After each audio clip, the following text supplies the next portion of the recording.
Orthopedics. Our fellowship-trained orthopedists do it all. General, sports, pediatric, joint replacement, fractures, spine, prevention, advanced diagnostics, progressive treatments, minimally invasive procedures, surgeries, and more. Visit wakemed.org/wakeortho and get back your life.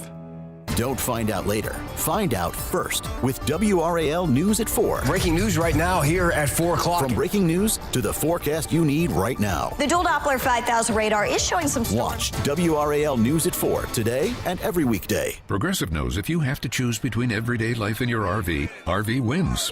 What, are you going to take the RV to the mountains or go pick up your dry cleaning? RV wins! Are we cleaning the gutters or taking the RV camping? RV wins! Are we getting a new passport or cruising up the coast? RV wins! Don't forget, you got that trip to Sweden coming up. Oh, yeah, passport, then RV. With Progressive, you can bundle your RV with your home or auto and save with a discount and spend more time enjoying those savings in your RV. Progressive Casualty Insurance Company affiliates and other insurers. Not available in all states and situations.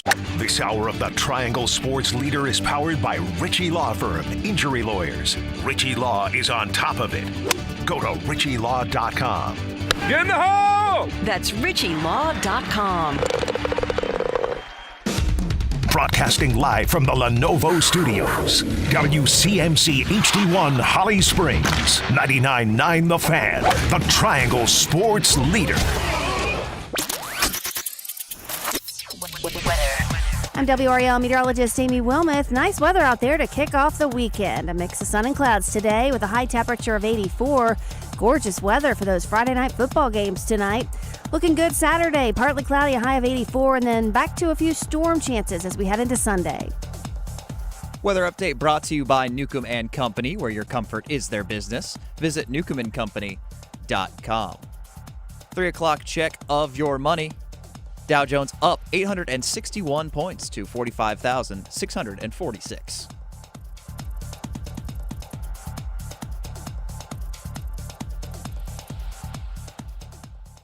Bryce in the pocket, steps up, eludes the rush, throws, end zone, caught, Adam Thielen, touchdown! He'll toss it that way to Hampton, and he is in. Touchdown, Carolina. Bailey, shotgun, snap left hashes, QB keeper, dives forward, touchdown, Bailey, his third of the night. Cooper faces up with 5 and 4, drives Davis, spins, waiting, fades away, and hits! Game over! Series over!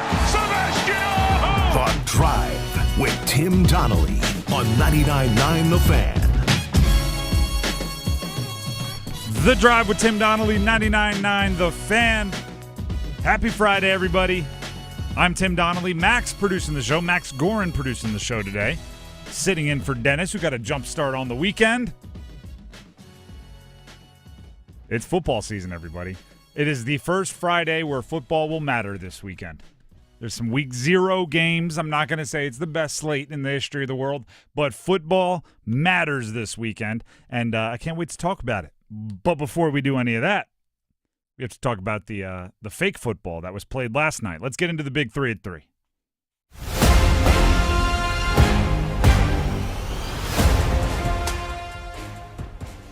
Let's start off with number 1. Number 1. Fake football may have been putting it a little mean, but preseason action last night. Carolina versus the Pittsburgh Steelers. Panthers hosting the Pittsburgh Steelers. Listen, as a whole, as a unit, this was a horrendous preseason for the Carolina Panthers. Now, the good news is none of it actually matters. The wins, the losses, the embarrassing score differential on the entire preseason, the lack of success, the lack of memorable plays, the lack of pretty much everything you hope for, it's only something that matters if it continues into the regular season. It's only something that matters if it was one of the first signs that this season was going to be just like the last few. It only matters if they weren't protecting or hiding something that is significantly better. But it doesn't change the fact that right now I'm sitting at the end of 3 preseason games for the Carolina Panthers unfulfilled. We go through it before every preseason game, and we list the things we want to see. because wins and losses are less important in the preseason. So, all right, if it doesn't matter who wins, if it doesn't matter, what do you want to see? I think we're like 0 for 9.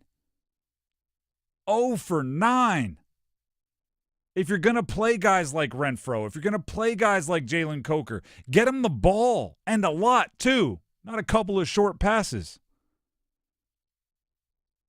There was a lot last night, and I watched it later. I recorded it, and you'll hear why later in the Big 3 at 3. But I recorded it, so it was an interesting watching experience that I don't get very often with the Panthers, where I had already seen the final score, I had already seen most of the stats, and I was watching for the silver lining. I knew it was ugly, but I was watching for the silver lining, and even that was kind of tough. Kind of tough.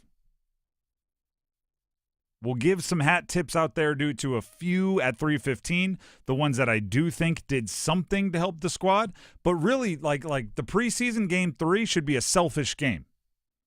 It should be. Right? Because wins and losses, as we've explained a bunch of times, it doesn't matter. So you should be out there trying to showcase your skills, trying to make the team, because if you're playing in preseason game 3, chances are your roster spot is not secure. So go out there and try to earn yourself your roster spot, or put a really exciting audition on tape for the 31 other teams when you hit waivers in a couple days. Now, right now, think about anyone from last night's Panther game, if you watched it, that put their best foot forward. Lathan Ransom. That's about it. And guess what? He's a 4th-round pick. He's not getting cut. That's about it. That's about it. Yeah. No. Maybe a couple of the returners. A lot of it. Meaning like kick returners, not returning players. Yeah, I mean, a lot could be said, honestly, for the whole preseason for a lot of guys. I mean, the offense scored, 23 points? We're going to ask this question later, but is anyone on the Panthers better prepared for week 1 now than they were a month ago? I hope Bryce Young is, too. I can't take a repeat of last year. I don't know what he did to be better prepared now than a month ago. Yeah, I mean, the first game was solid. Second game, I would have liked to see them go out one more time, and then just to have them not play in the third game was very reminiscent of last season, so hopefully. And the first game that everybody points to as the good game, I don't want to be negative Nancy, Debbie Down, or whatever you want to call it. There was some fool's gold on the one good drive they had. Yeah, I mean, it was mostly against Brown's backups. It was against Brown's backups, and there were a couple plays that I think the starters make that changed the outcome of if the starters were out there, that changed the outcome of the drive. So it was 3 3-and-outs for the starting offense and maybe a fool's gold drive. Not super excited. We'll break it down more at 3:15. In the meantime, let's get to number 2. Number 2. If you want something optimistic, why don't you look ahead at Darian Mensah of Duke football's bank account? If we went to someone that wasn't like actively deep in the NIL world, in the like sports college agent world, or doesn't listen to this show super often, if we just picked random, like pretty good college football fan, I'm not talking, you don't got to go pick somebody that's never watched football. Like we go into Oklahoma, pick a random college football fan, and said, what school has the player that will make the most money in college football this year? How many picks, how many guesses do you think they go to before they get to Duke? Well, guess what? Duke would be the correct answer according to On3. On3, which is a website that really is at the forefront of covering the NIL world and the transfer portal world. Pete Nakos is amongst the best reporters there for tracking down that bit of information. He put together a list of the highest paid players in college football according to his reporting. Darian Mensah, Duke quarterback, number 1. Highest paid player in college football that Pete Nakos could figure out. $4 million. He is set to be paid $4 million as part of a 2-year, $8 million contract.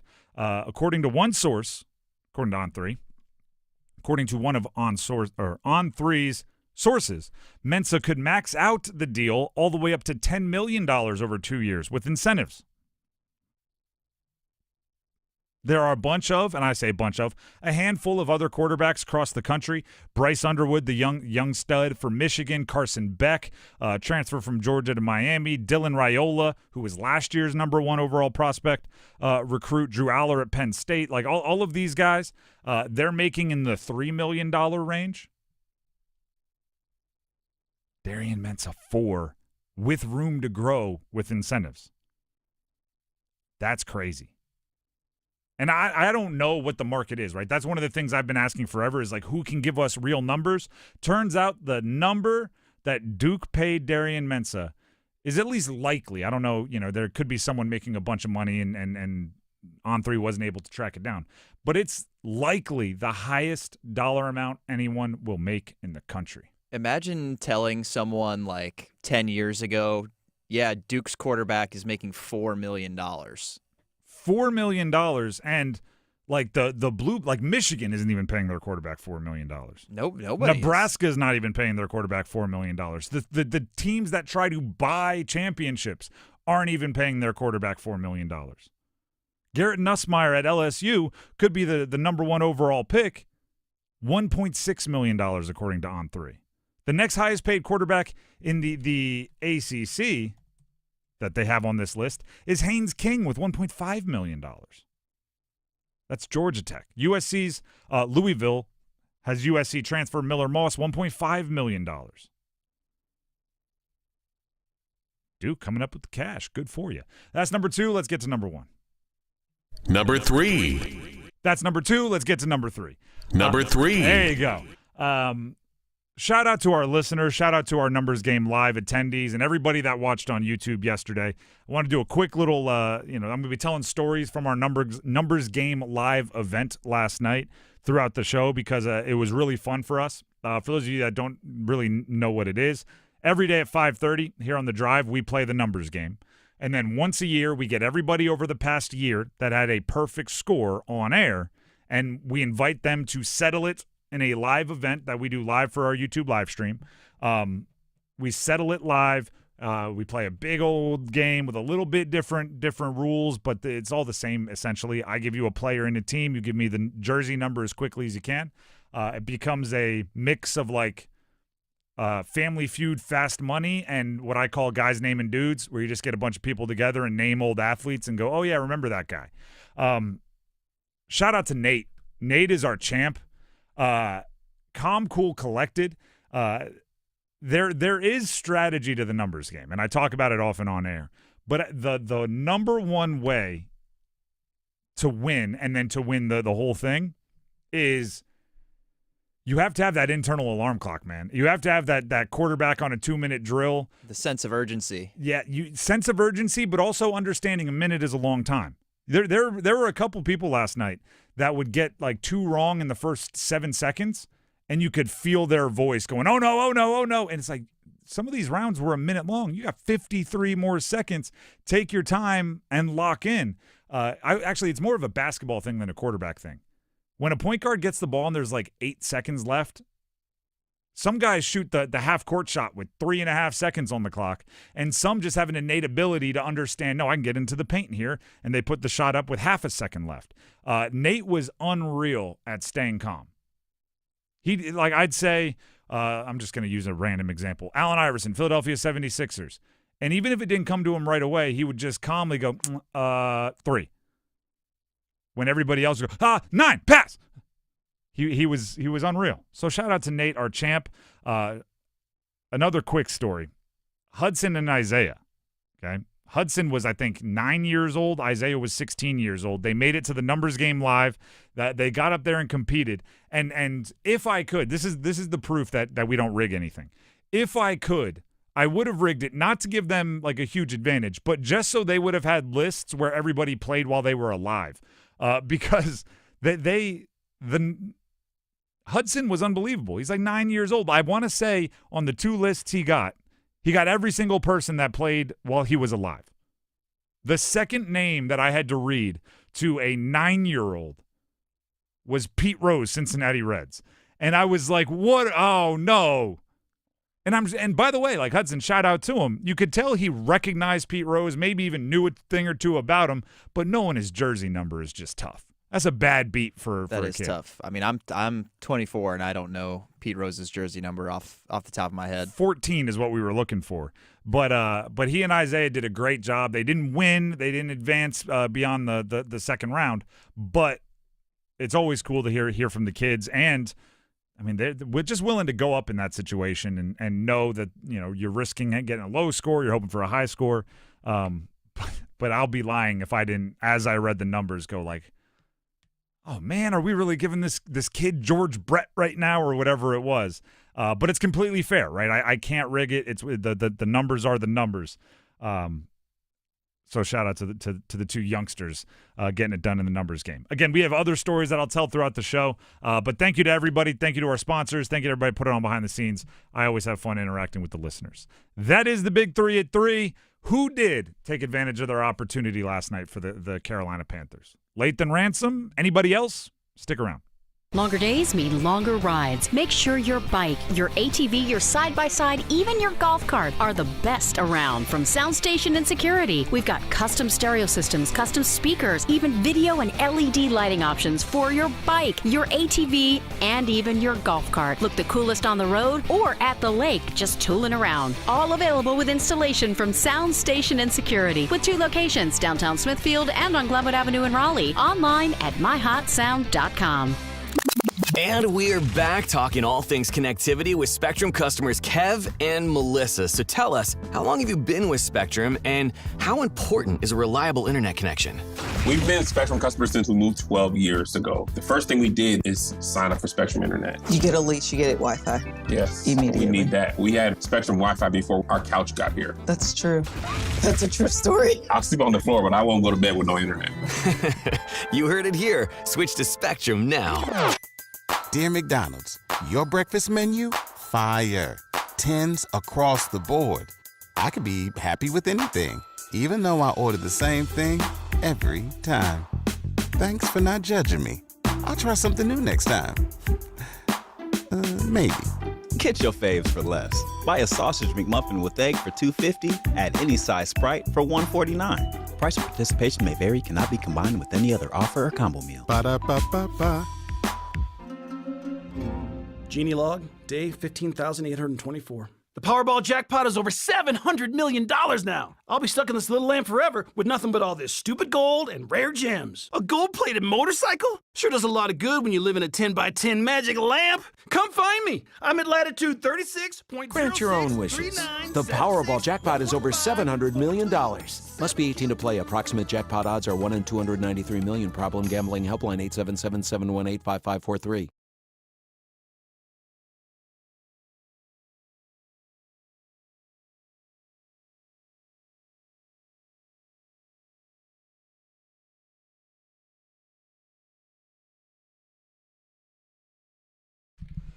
The Drive with Tim Donnelly, 99.9 The Fan on a Friday.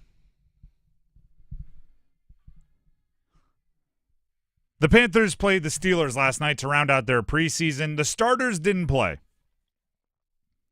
which obviously takes a little bit of the sizzle out of it. But if you go back and listen to the show yesterday, one of the things I wanted to see was I wanted to see people make the team, right? I know that the Panthers there's a plan for the roster, but I also know that there's a lot of room for improvement. And if someone went out there and had a dramatically wow performance, there was literal opportunities to make the team. Some teams, the really good ones, the ones with rosters that are great top to bottom, the ones with super good front offices, there may be, 2 or 3 spots at the end of the roster for special teamers and, the last maybe off-ball linebacker to make the squad going into the third preseason game. But I really thought there are entire qualities that the Panthers are missing. And if you showed a penchant for one of those qualities, you might find yourself on the 53-man roster, right? If you are an outside linebacker or defensive end and you got at the quarterback a couple times, I don't think they're cutting you because they desperately need pass rush. If you were a fringe defensive back on the roster bubble and you got your hands on the football, I don't think they're cutting you in the next 48 hours, 72 hours. I think they're keeping you around because they desperately need guys that can force turnovers. So who did it? Who made the team last night? I don't know if it was a making the team situation because he was a 4th-round pick, but Lathan Ransom, who Max brought up earlier, I'm forcing myself to be all in on Lathan Ransom. I think he's, the lesser of all the evils possible at that free safety spot. I don't want it to be Nick Scott. I don't want it to be Damani Richardson, even though I like Damani Richardson. I want it to be Lathan Ransom. 4th-round pick, Ohio State national champion, leader. I want him to get the growing pains out of the way early. I want to live through it. I want to see what he can become. And last night, he was the one person that felt like he was out there trying to earn a spot. 5 tackles, all solo, which is good for a safety. You're going to have to make tackles in space.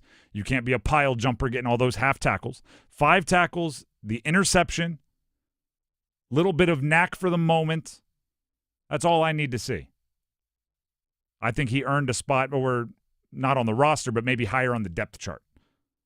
Chris Burns forced a fumble early. Panthers didn't recover it, but a forced fumble is a forced fumble, right? The advanced analytics people will tell you once a football hits the turf, it's about 50-50, right? There's really no way. If you're recovering 80% of your footballs that hit the ground, you're just lucky. It's not really a talent. So once you get the ball on the ground, the tackler has done their job. Chris Burns forced a fumble. He's a guy with starting experience at a position where they don't have much, that off-ball backer spot. As long as he's serviceable on special teams, I'm not cutting him by the time you get to the 53-man roster. And that's about it for the defense, where I thought a lot of spots were up for grabs. Not many turnovers, not many sacks, not many quarterback hits, not a lot going on there. Offensively, I think the big story about who makes the team was before the game. Bryson Tremaine was held out with the starters. Bryson Tremaine, a journey, not even really a journeyman. He hasn't been in the league long enough, but a young wide receiver, tall, lanky guy, played at Stanford. Spent some time with Washington, meaning the Commanders. He was held out with the top guys. 33 players were inactive. He was one of them, and they cited it as general soreness, right? If he had tweaked something, that would make sense, but this was just general soreness. Wide receiver is a super competitive spot right now for the Panthers. Tremaine was never in any of the predictions I saw to be one of the ones that made the roster until he was held out of the game. And then today you see, Joe Person on The Athletic, a few others putting Tremaine in their 53-man roster. Well, the interesting wrinkle that has been added the last, 5 hours or so is the report from Schefter that the Vikings have inquired about trading for Adam Thielen. And even if you don't know for sure that that's something that you would do, maybe they want to keep another body healthy out there in the preseason in case they are in discussions or in case they would consider making that move. Well, here's the thing. Traditionally, 6 wide receivers is the number you keep on your 53-man roster.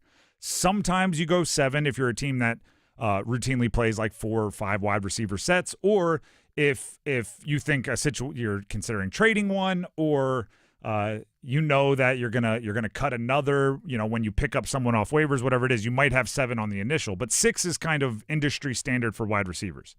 The way we had seen it was Tetero McMillan, Leggett, that's 2, Coker 3, Horn 4, Renfro 5, David Moore 6, and then Thielen 7. And if you were to trade Thielen, those were the 6. So now you're in the same – if Tremaine is one of the makes, if he's one of the shoo-ins, you're now in the same situation that you were when we thought Thielen was going to make the roster, even if you trade Thielen, where you have to choose from Renfro and Moore. That's the way I look at it, right? I'm not cutting Jimmy Horn Jr. I thought he actually Jimmy Horn Jr. and Trevor Etienne both showed enough pop in the return game that I think – in addition to what they've shown as a running back and a wide receiver, I think they're like super safe because they can help in the special teams game. Renfro suddenly is not the apple of everyone's eye that he was 2.5 weeks ago, 3 weeks ago. David Moore becomes expendable because when they talk about Bryson Tremaine, they talk quite a bit about his special teams ability. And David Moore, that was his calling card, right? He was the wide receiver that could run down on punts while other guys weren't as good at it. He could go tackle on kickoff. If Tremaine's doing that, you can't reserve 2 wide receiver spots for guys that are bringing a decent amount of their value doing things other than playing receiver. So if they trade Thielen, which I've said all week I think is a good deal. Get what you can get for a 35-year-old as of today. 35-year-old depreciating asset on the last year of his contract. If you trade Thielen and you keep Tremaine, Teteroa, McMillan, Leggett, Coker, Horn Jr., Tremaine, and one of Renfrow and Moore. Hunter Renfrow said he's not thinking about making the roster after the game last night. Man, y'all are asking some questions. To be honest, we just finished playing, so I really thought much about it. I've just been trying to get better every day. If I'm worried about whether or not I'm making a roster, then I'm not going to be any good for the season. So that's kind of how I've approached it. Well, you're going to have to think about it for the next few days.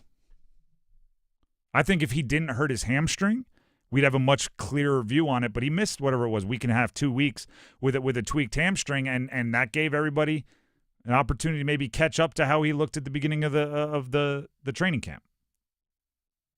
And then lastly, this is my last point about last night, and I don't know if this is anything significant. I like Bryce Perkins. I just like him as a quarterback. He was in a tough spot. He had 2 practices. He was trying to make a play all night. A couple times, tried a little too hard. Put the ball on the ground a few times, but he was running around trying to make the play. If I like him on the practice squad. I always think of a practice squad quarterback as one of 2 things. One is all the physical gifts in the world, no idea how to play quarterback, and you put him on the practice squad and you try to, when you can, give him a crash course in quarterbacking, and hopefully you can find your diamond in the rough. That's a low percentage play, but it's a low cost play, so who cares? The other is, if both my guys get hurt, my starter and my backup get hurt, could I call this guy up and put him into a game and have a shot, right? You're not looking for a likelihood. You're not looking for Pro Bowl. Could you have a shot? I think Bryce Perkins falls into that category. Yeah, look, former UFL MVP, and I think it's always good to have a practice squad QB who is a little shiftier like that. It kind of reminds me of one of my favorite quarterbacks of all time, John Wolford, who played at Wake Forest. Yeah. And, 1 year, then the Rams had a game against the Ravens. It just went viral because it went out that John Wolford was playing the role of Lamar Jackson in their practices as the practice squad QB. It helps to have someone who's a little more mobile in that spot, because then you're a little more prepared for, there could be some ad-libbing and some, once he gets out of that pocket, you got to be prepared to take him down, someone with speed. So it helps to have him, and it might be a little more comfortable having to throw him in if your 1 and 2 guys both get hurt. So Walford and Perkins both co-signed by Sean McVay. Both have spent time with the Rams. Yeah. Which, hey, there's worse people to agree with about the quarterback position than Sean McVay.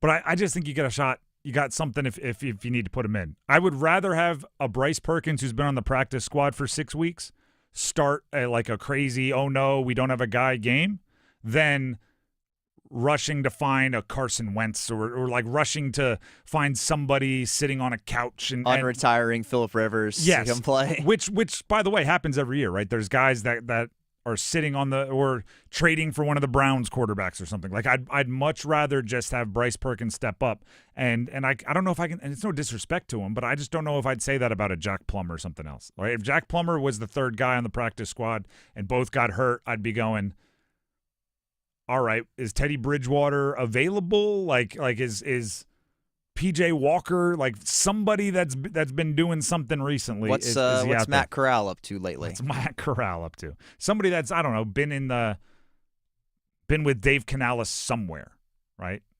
Was Griffin one of the backups when he was in Tampa? Like, find one of those. Or who's the guy from Florida? Kyle something. Played at Florida with Kyle Trask. Kyle Trask. What's Kyle Trask up to? I think he's still backing up Baker, isn't he? I have no idea. That's why I asked. Kyle Trask. No, they have someone else backing up. Anyway, now we're just wondering about depth charts. The Drive with Tim Donnelly, 99.9 The Fan. We have the Dean's List coming up. A legend announced he is retiring. Not today, but soon. We'll tell you who. We'll give him some flowers coming up next. Hey, folks, Dennis Cox here for Raleigh Weight Loss Center. Folks, if you struggle with your weight like I have for years, or maybe you've bounced from one fad diet to the next, you need to listen to this. I can proudly say that I am down 25 pounds. 25 pounds in just over 3 weeks, thanks to Raleigh Weight Loss Center. The program helps you reset your metabolism naturally, so you're not doing steroids, no shots, no injections, no HGH, no side effects, just your body losing a half pound to a pound a day. It can be frustrating having to deal with all the different stuff trying to work out. Get on track with the plan with Raleigh Weight Loss Center. Trust me, it helps. Raleigh Weight Loss Center is having a huge end-of-summer sale offering up to 20% off now through August 29th with the lowest prices of the year on the amazing Raleigh Weight Loss program. Schedule your free consultation today by calling 919-897-7506. That's 919-897-7506 or online at RaleighWeightLossCenter.com. Do Crohn's disease or ulcerative colitis symptoms keep coming back?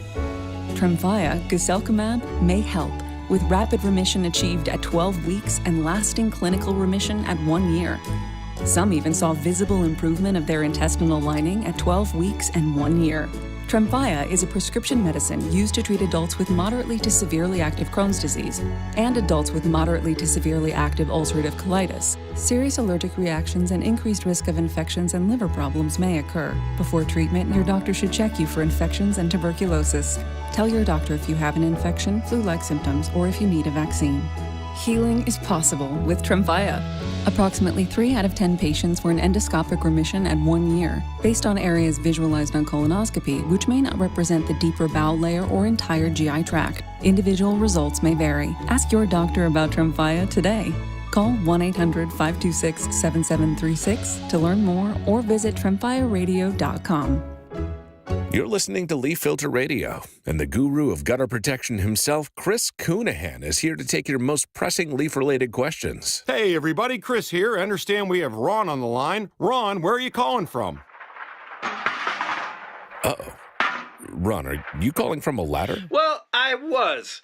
I wanted to ask Chris what I need to do to get my gutters ready to have leaf filter installed. Oh, Ron, you don't have to do anything. A Leaf Filter Trusted Pro will come out and clean out your gutters, realign and seal your gutters, and install Leaf Filter, America's #1 gutter protection system. So I didn't need to get on this ladder? Ron, Leaf Filter Trusted Pros are in your neighborhood and ready to help. Just visit leaffilter.com/deal to schedule your free gutter inspection and get up to 30% off. Thank goodness.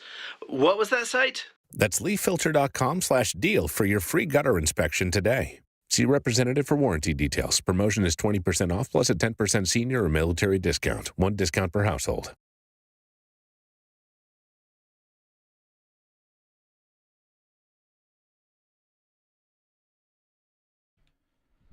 The Drive with Tim Donnelly, 99.9 The Fan. Happy Friday, everybody. And happy retirement to a legend. Let's jump into the Dean's List. Dean's List, where we honor those, highlight those, pay a little extra praise to those directly and indirectly related to the college sports world. Just our little hat tip to being in the mecca of college sports here in the Triangle in North Carolina. And occasionally the Dean's List members are super obvious. Tony Haynes, Dean's List member, maybe permanently. Longtime member of Wolfpack Sports Network. The press release was sent out today. He will be retiring at the conclusion of the 2025 NC State football season. He's been on Wolfpack Sports Network since 1998 and has served in the pre- and post-game host and sideline reporter, broadcast analyst for men's basketball, provided play-by-play for select baseball broadcasts, and also a host of the football and men's basketball coaches shows at different times. All of those roles on both TV and radio. Pretty legendary run. Went to NC State, graduated in 1984. The reason why I'm so hyped about this is these runs are becoming more and more rare in the business that I work in, right? Sports media companies are constantly rethinking and removing and changing roles and everything else. 1998 to 2025 is becoming extremely rare to be around the same team, covering the same squad. And it means that, A, you're doing a great job. Shout out to Tony. B, the powers that be see value in your work. Shout out to Tony. The fans like you. Shout out to Tony. The team likes you. Shout out. Like, you have to thread the needle in so many different ways to have this kind of longevity. 28 seasons with the Wolfpack football program. That is, like I said, if you're on the outside, maybe you don't get it. But I promise you, wildly impressive. And the legendary calls, the legendary games, the legendary players that he has been a part of is pretty darn insane.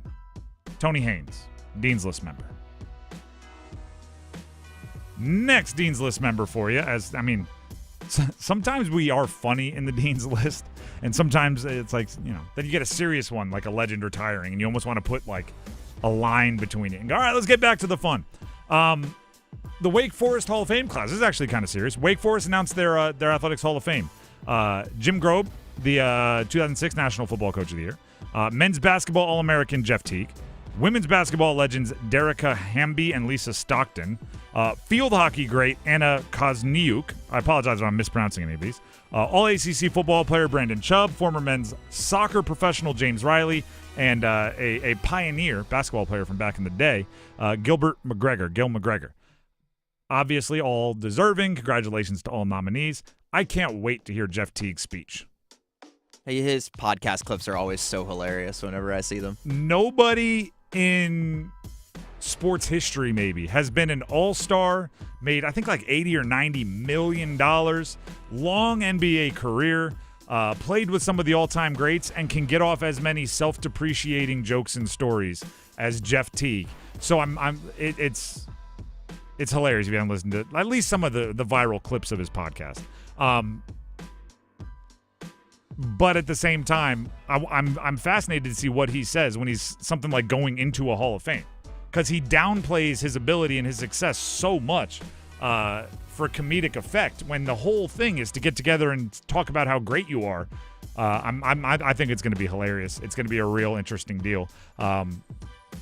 Jeff Teague, time at Wake Forest, but also his time in the NBA, pretty darn memorable. Shout out to Teague. Do you have a Dean's List member you'd like to throw out here? I do. It's a little more kind of vague, but I'll shout out the rules committee for NCAA football. We got some rules changes coming into effect this year, and the one thing I really like to see is they are finally cracking down on faking injuries. Some coaches are a little more adept with it, like Lane Kiffin at Ole Miss. It's pretty clear sometimes when someone is not actually hurt and they're just trying to manipulate the clock and maybe give their defense a breather. But they've cited this as an inflection point in the sport. Steve Shaw, the NCAA Secretary Rules Editor, was talking about cracking down on them. So beginning this season, if a player presents as injured after the ball is spotted, the team will be charged a timeout. If no timeouts are available, it results in a delay of game penalty, and the player must sit out the following down, regardless of whether or not a timeout is taken. So just cracking down a little bit on this. It's kind of a seedy method to try to, give your defense a chance and slow down the game, and hopefully this will lead to, better flowing games and not as much manipulation of the clock.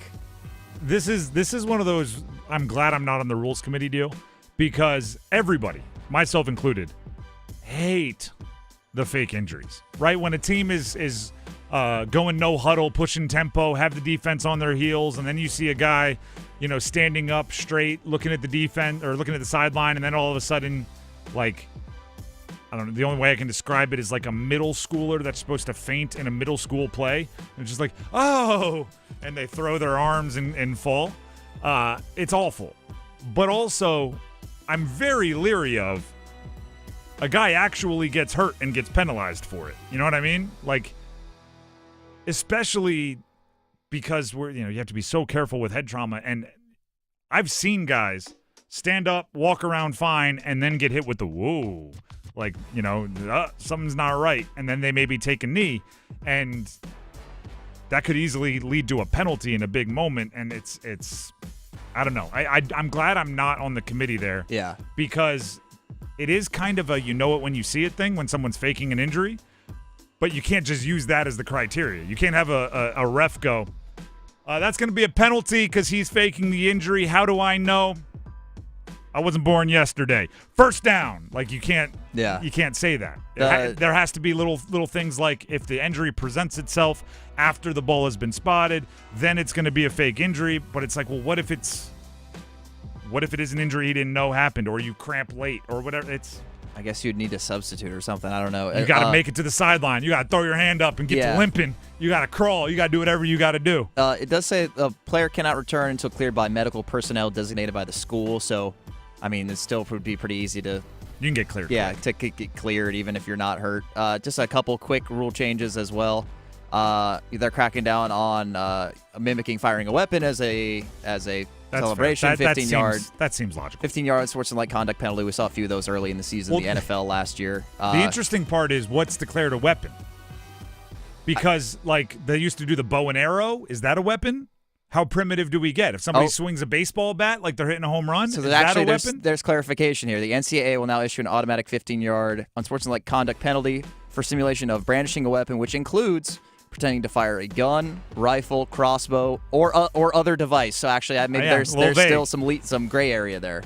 If I don't know, like a baseball bat's a good one. If I don't know. There's what's a weapon? What if you just take what was always the rumor when you were a kid? Like if you got a black belt, you had to register your hands as lethal weapons. Like what if you're just into Taekwondo? Can you not fake a kick?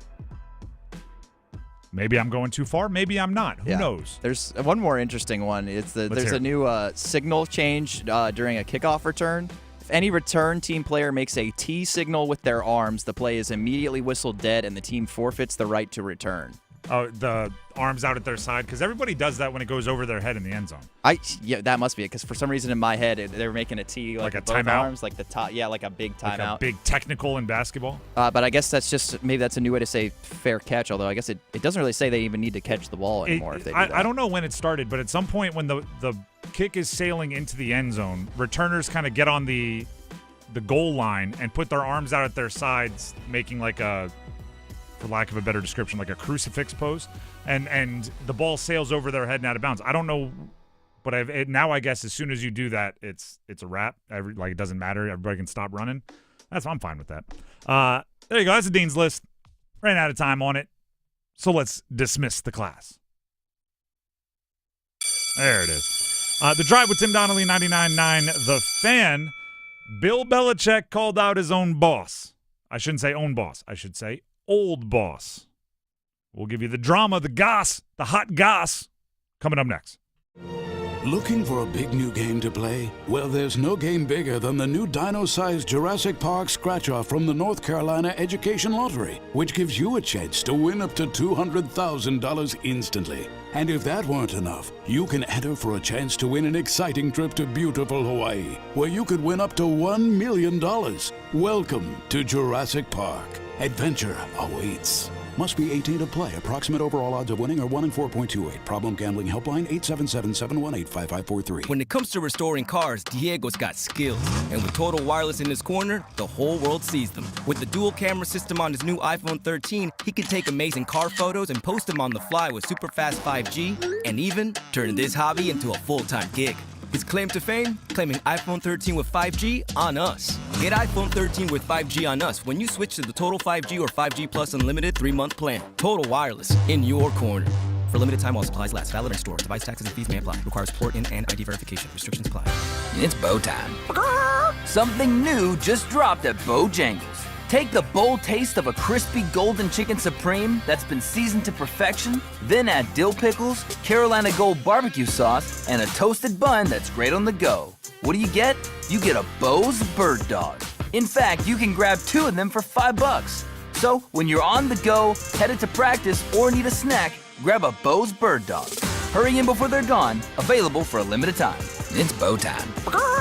There's no time like bow time. but sometimes it's go time. No time to stop, but the perfect time for a Bojangles Bird Dog. A seasoned to perfection Bojangles Chicken Supremes, dill pickles, and Carolina Gold barbecue sauce, all tucked inside a toasted bun. Great on the go. Try 2 bird dogs for just $5 or 2 bird dog combo for just $8.25. Available for limited time only. When you're hungry for flavor and value, it's Bo time. Don't find out later. Find out first with WRAL News at 4. Breaking news right now here at 4 o'clock. From breaking news to the forecast you need right now. The dual Doppler 5000 radar is showing some storms. WRAL News at 4 has you covered. And from the WRAL Live Center, a traffic alert on I-40. The afternoon rush starts here. New at 4 o'clock, we've learned why there was such a large police presence. Watch WRAL News at 4 today and every weekday. That's coverage you can count on.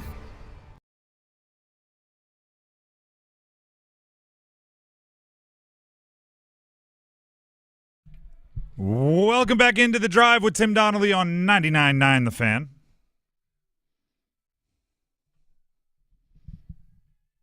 Subscribe to our YouTube, 99.9 The Fan. That's just a quick little PSA. Please subscribe. Search 99.9 The Fan. Subscribe. We're constantly putting out content there, working hard to build a community. We want you talking in the comments amongst each other. We'll sometimes bring those conversations on air. There's podcasts. There's Kane's Corner. There's Panthers Playbook. There's the first episode of the season for Pack Therapy, featuring myself, co-hosting with Wolfpack legend Mike Glennon. So if you want to get ready for preseason thoughts, expectations for Dave Doran, and everything else going on with NC State football, find Pack Therapy on our YouTube channel, and then tell your friends, right? Pass it around. Speaking of NC State football, our show will be live from outside Carter Finley for next Thursday's game. We are less than a week away from Duke starting up their season, from State starting up their season. It's all happening on next Thursday. So we'll be outside Carter Finley on that day, getting you ready for all the college football. UNC won't start till Monday. They're playing a little Monday night football game against TCU, which means Bill Belichick has a little extra time to call out his old boss, the guy that used to sign his checks. Bill Belichick obviously has some pent-up animosity for how things ended in New England. I'm going to explain why I think that's a good thing. First of all, let me explain to you how I know he has some of that pent-up animosity. Bill Belichick was talking to the Boston Globe about the differences between the NFL and college football, right? That's something people are fascinated about, right? Obviously, what Bill Belichick did in the pros worked to the tune of a whole bunch of Super Bowls. Now he's transitioning to the college game at UNC. What are the similarities? What are the differences? Well, Bill Belichick said this, again, to the Boston Globe. It's a much more cohesive and I'd say unified view of what we're trying to do and how we're trying to do it. It's a lot of football and there's not much in your way. There's no owner. There's no owner's son. There's no cap. Everything that goes with the marketing and everything else, which I'm all for that, but it's way less of what it was at that level. End quote.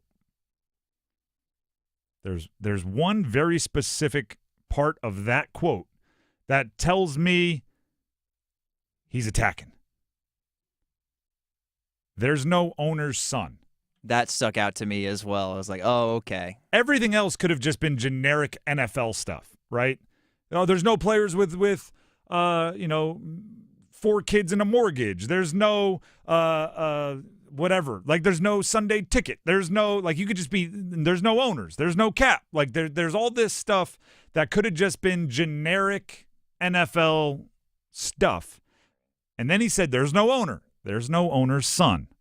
And as soon as he says there's no owner's son, he loses, at least to me, all deniability that it was anything other than a knock on the Krafts. Robert Kraft, the owner of the Patriots, Jonathan Kraft, his son, that is heavily involved in running the Patriots. There's no owner's son. If he would have just said, like, there's no owner, there's no owner's family. I don't, like, if he, like, there's so many other ways to say it, but it's specific. I'll give you another example of what I'm talking about.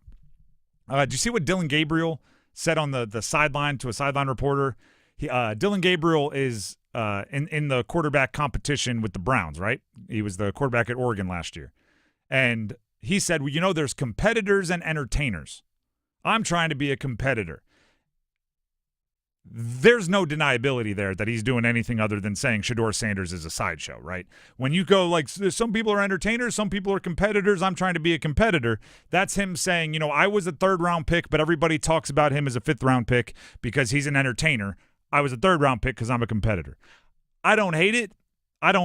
Competition is competition. Say what you want. Say it with your chest.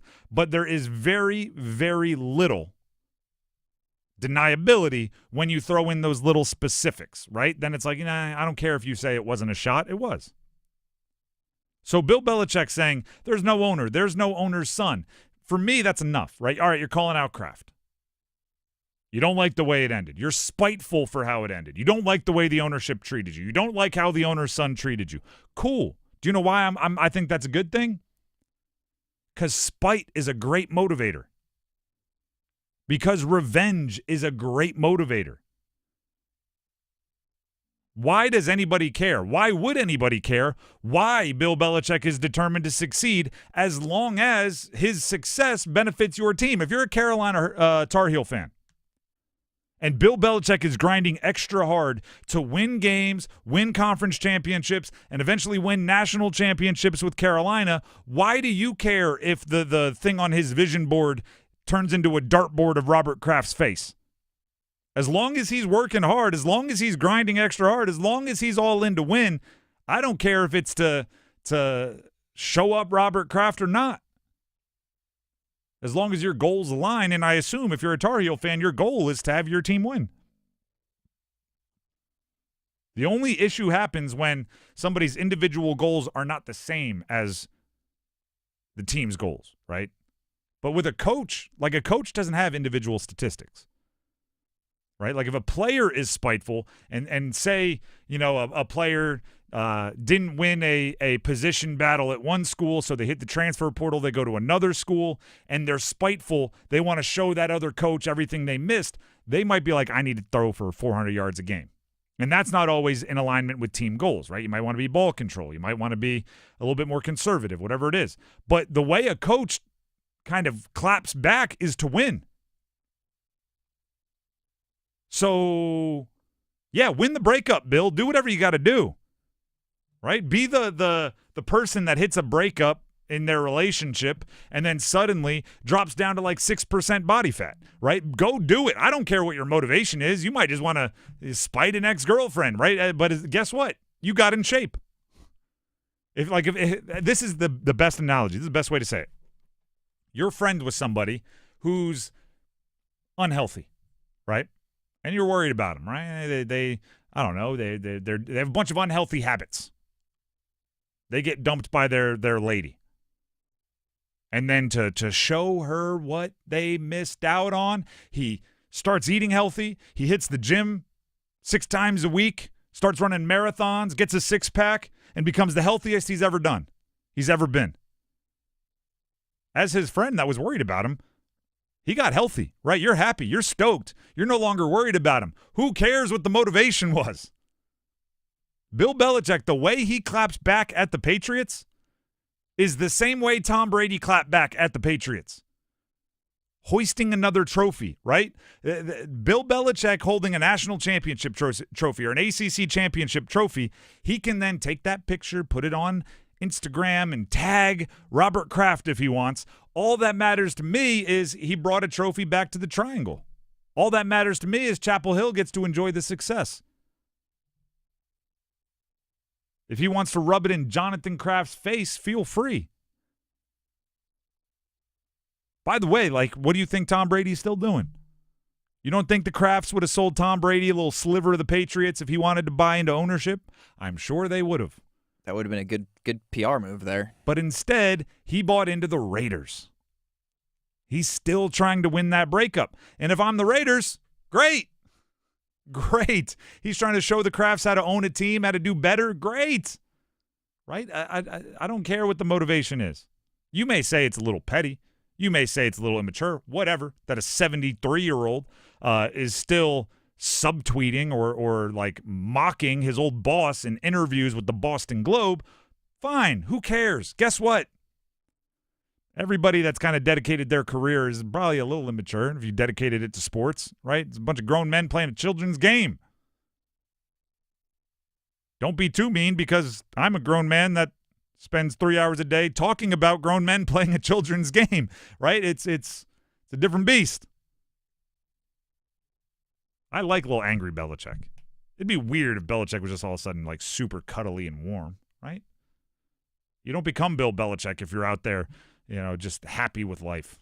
You got to be a little ornery. I think he's definitely getting a little softer. If you've seen like mic'd up clips of him from practices, like I get it. Like, you definitely need to change your methodology and your demeanor when you go from coaching men who are professionals and have, like we kind of mentioned before, like they have families and kids and they've been through all this, versus like 18 to 21-year-olds who are just like learning how to play the game at the highest level. Obviously, you need to shift it, but hopefully that, or for Carolina's sake, I mean, hopefully that doesn't mean he loses all the aspects of his coaching acumen that made him so successful. The legends are, if you listen to like Julian Edelman and stuff, is that behind closed doors, he always had a little, not softer is the wrong word, but he always had a little bit more humor. He was always a little bit more personable. I do think in college you have to show that more. You can't keep it boxed away, because recruiting and brand building is so important, right? In the NFL, you just offer somebody the biggest check and you get them, right? In college, although it's becoming a little bit of the biggest check, there's still a lot of recruiting. You don't want people to think it's miserable to play for you. Remember after the Eagles won a Super Bowl, they said, like, we're going to do it differently than New England. We're going to have fun winning the Super Bowl. And a bunch of Patriots got real mad about that. And winning's fun, and but we have a good time. Your reputation can't be that you win Super Bowls and it's not fun at college, because then there's no 17-year-old in the world, no matter how good a football player they are, how much they dream of the NFL, that's going, I could go to Clemson where they have a slide in the locker room and Dabo is hilarious, or I could go get yelled at for 4 years. So you got to open up a little bit.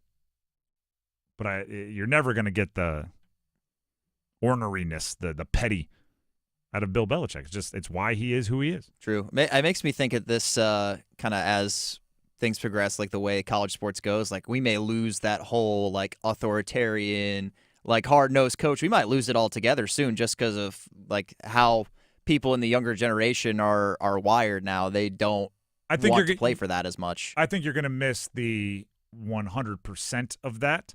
I'll give you this example. Nick Rapone was our defensive coordinator in college. He ended up he'd been all over the place, been the defensive coordinator at a bunch of different schools. After he left Delaware, he went to be the safeties coach with the Tampa Bay Buccaneers, where he was on the staff that won that Super Bowl, right? So he's a Super Bowl winning assistant coach, one of the best coaches I've ever had, and he never directly coached me. He was a defensive coordinator. I was the quarterback. He is one of the gruffest, most old-school coaches I've ever seen in my life, and I have never seen a player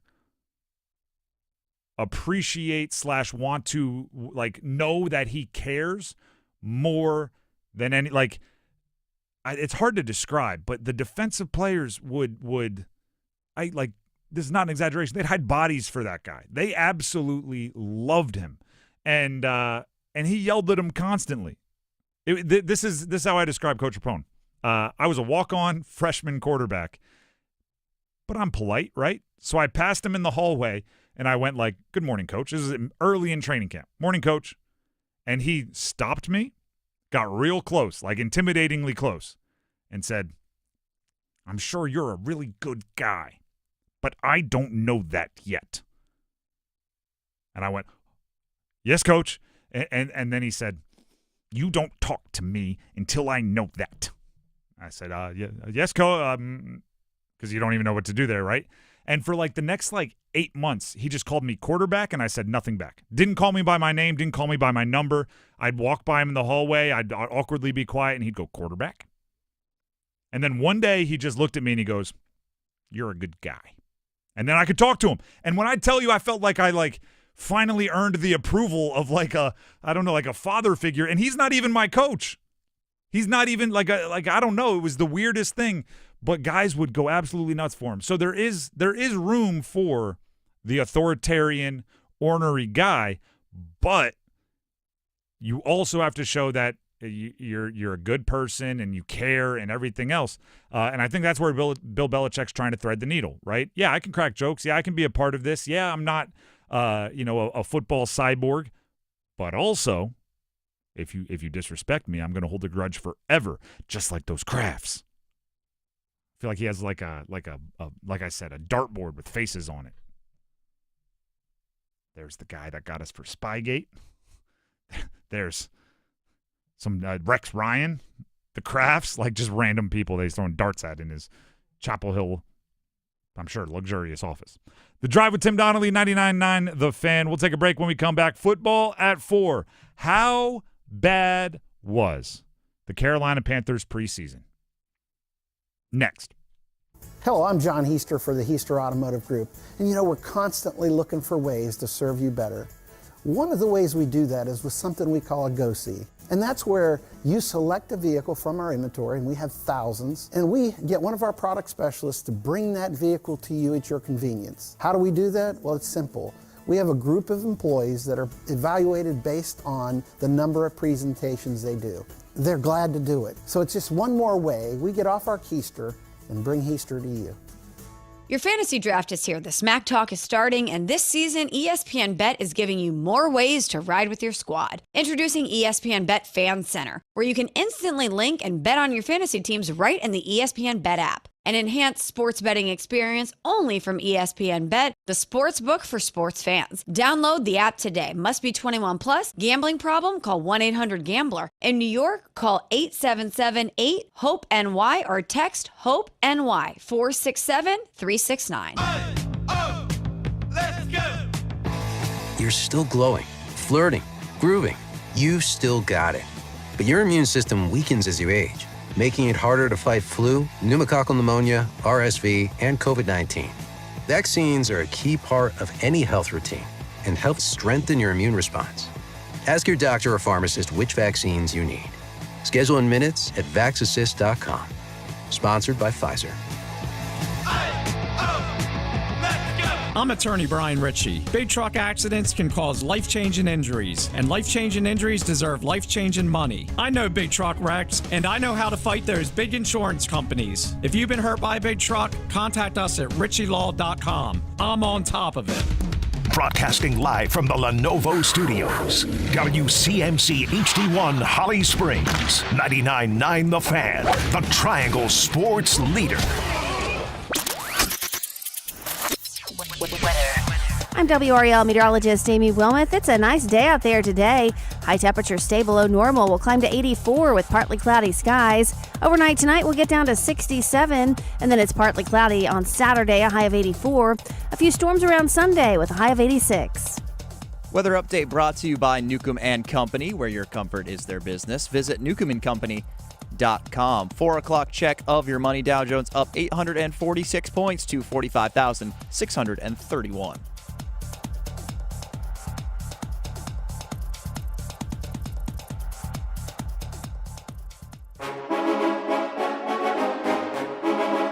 Let's move the chains.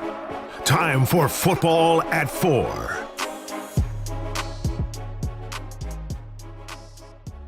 The Drive with Tim Donnelly, 99.9 The Fan. It's getting hot in here. Quite literally, actually. There's some stuff going on with our air conditioner, so it's like 80-something degrees here in the studio. So it's getting hot in here, but also it's getting hot out there. Carolina Panthers. Preseason action comes to a close, which means the only thing left to do is cut down your roster to 53 players by Tuesday at 4. Tuesday at 4 is the deadline. Every team in the league needs to be at 53 players. Some teams have already started. I saw the Patriots cut like 6 guys earlier today. You can do it incrementally if you want, a little bit at a time. I'm going to say this as quickly and as succinctly and as clearly as I possibly can about the Carolina Panthers preseason. I hated the Panthers' entire product of preseason football. Almost nothing was remotely exciting or increased my optimism. All right, is that about as close to like just putting it out there as I possibly can?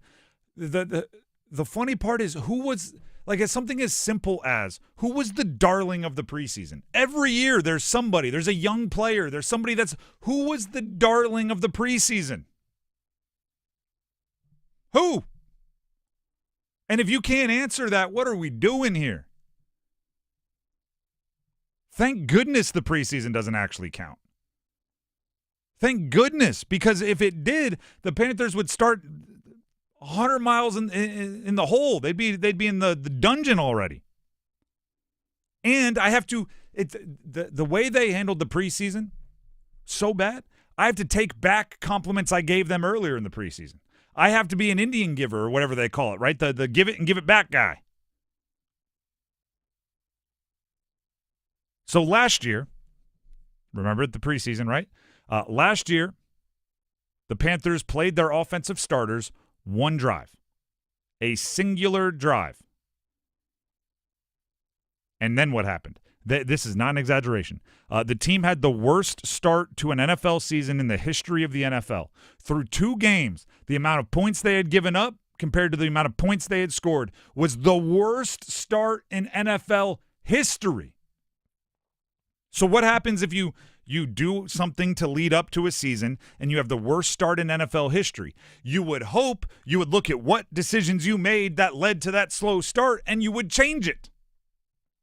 And at the beginning of the preseason, when they announced that the starters were going to play in the very first preseason game, you can go back and find it. You can go listen to it on our YouTube. You can find it in podcasts. We had the conversation where I gave Dave Canales a bunch of credit for changing. Because there's a lot of football coaches out there are pretty stubborn. They're pretty set in their ways. They think they know better even when the results tell them otherwise. So he was changing, right? Oh, he's going to play his starters. Oh, they're going to play more. Okay. He's going to look at their start last year and make an adjustment. Woo!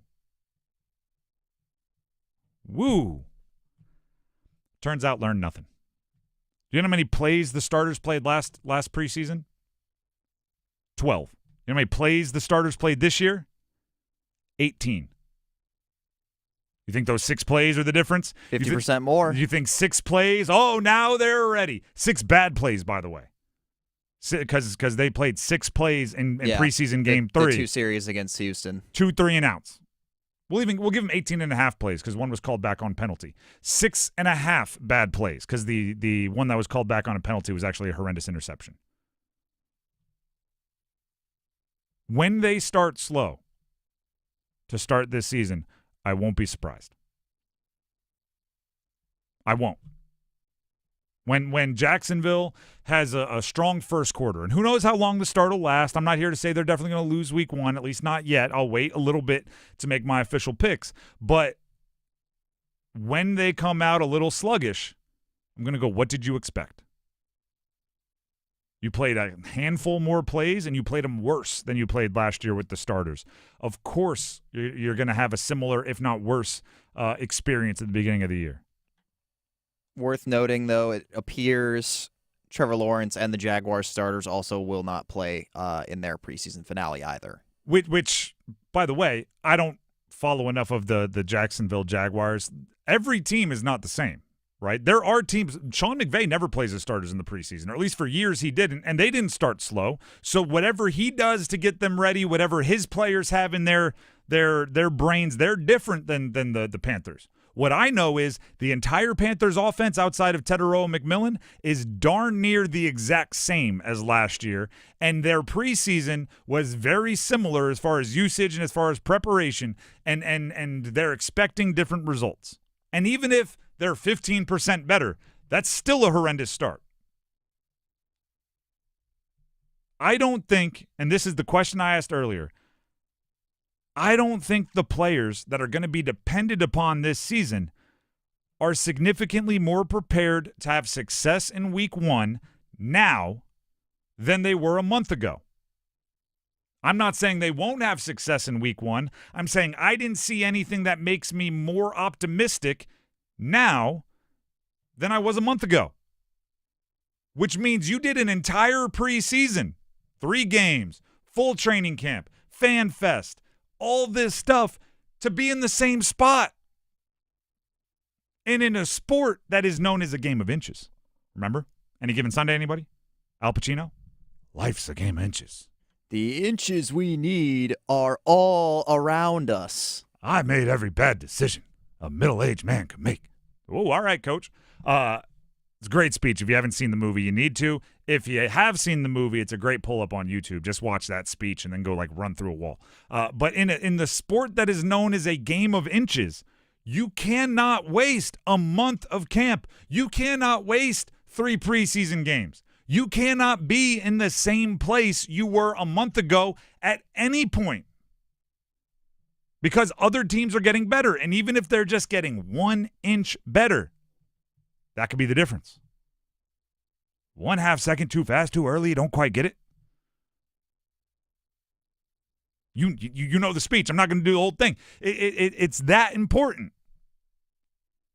And then I ask why, okay? Because now, you try to get to the next level. They again did not play their starters very much. Why? What am I missing? For the second straight year, it feels like they're protecting something grand without something grand being there. If they were the best offense in the league last year, right? If say Joe Burrow and Jamar Chase were put in bubble wrap at the beginning of this preseason, then it's like, okay, they're risking a slow start to guarantee they have all of the main components of what was awesome last year offensively ready week 1.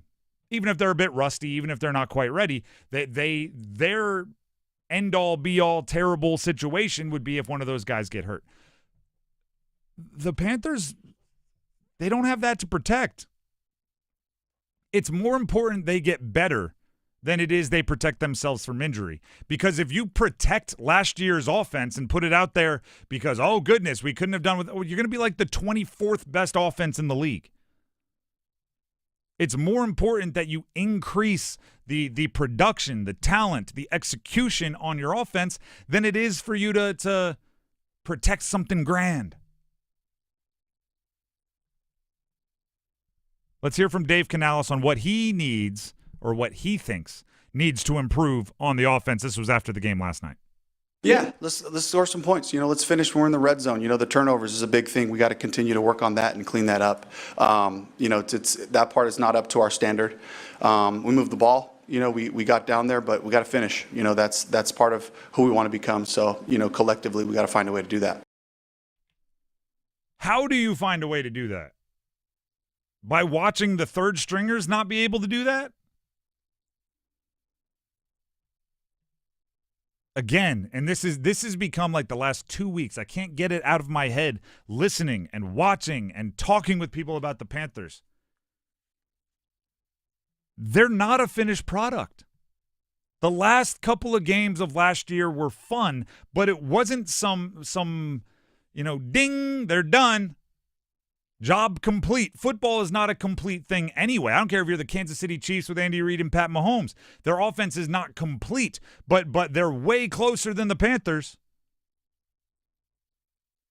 You don't rest on your laurels after 3, 4, 5 good games, which, by the way, were good games. Not great games, aside from the Falcons game.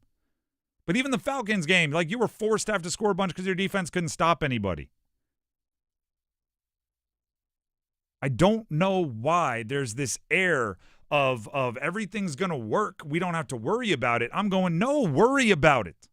A little bit of fear of failure is good. A little bit of fear of failure might give you the kick in the tail you need. And oh, by the way, there's been a lot of failure with this group. And the best indicator of future results, past results. So if this group has failed a lot, I'd be pretty worried about and doing everything I possibly could to make sure it doesn't happen again. The Drive with Tim Donnelly, 99.9 The Fan. I think I've failed the last few times that I've played Max in the ladder challenge. So I'm going to work extra hard. I'm going to comb through all my bets, and I'm going to make sure they're as good as they possibly can be so it doesn't happen again. Ladder challenge next. Hey, Carolina Panthers fans, it's Dennis Cox from 99.9 The Fan. We're in the preseason, so me and my co-host, WRAL TV's Chris Lee, are back in the trenches with our podcast, Panthers Playbook. In every episode, we'll keep you up to date on Panthers news as training camp rolls forward. Insight on the rookies, the fresh free agents and surprises, plus all the insider info on the upcoming season. Follow and subscribe to Panthers Playbook wherever you discover your favorite podcasts or watch on YouTube. Genie log, day 15,824. The Powerball jackpot is over $700 million now. I'll be stuck in this little lamp forever with nothing but all this stupid gold and rare gems. A gold-plated motorcycle? Sure does a lot of good when you live in a 10 by 10 magic lamp. Come find me. I'm at latitude 36.0639. Grant your own wishes. The Powerball jackpot is over $700 million. Must be 18 to play. Approximate jackpot odds are 1 in 293 million. Problem gambling helpline 877-718-5543. Hey, what do you say? John Forsland here for my friends at Buffalo Brothers. I live and work on both coasts, travel the country. Here's the deal. There's nothing like Buffalo Brothers. The best wings on the planet and a great place to watch all the big games. Visit all 5 Triangle locations for great specials, including half-price pizzas Monday through Friday, 4:30 to 6, and a $6 Bloody Mary on Sunday. Dine in, carry out, get it delivered. BuffBrothers.com. Aw, man, now I want wings. Drivers who switch and save with Progressive could save hundreds. With that kind of money, you could go big time on a fancy water bottle with ultra titanium alloy metal. You're not sure why you need all that. I mean, it just holds water. But you're getting it anyway, because if you're hiking near an active volcano and you accidentally drop the bottle into molten lava, your water will still be icy cold. Switch to Progressive and you could save big time. For water bottles. Progressive Casualty Insurance Company and affiliates, not available in all states. Potential savings will vary.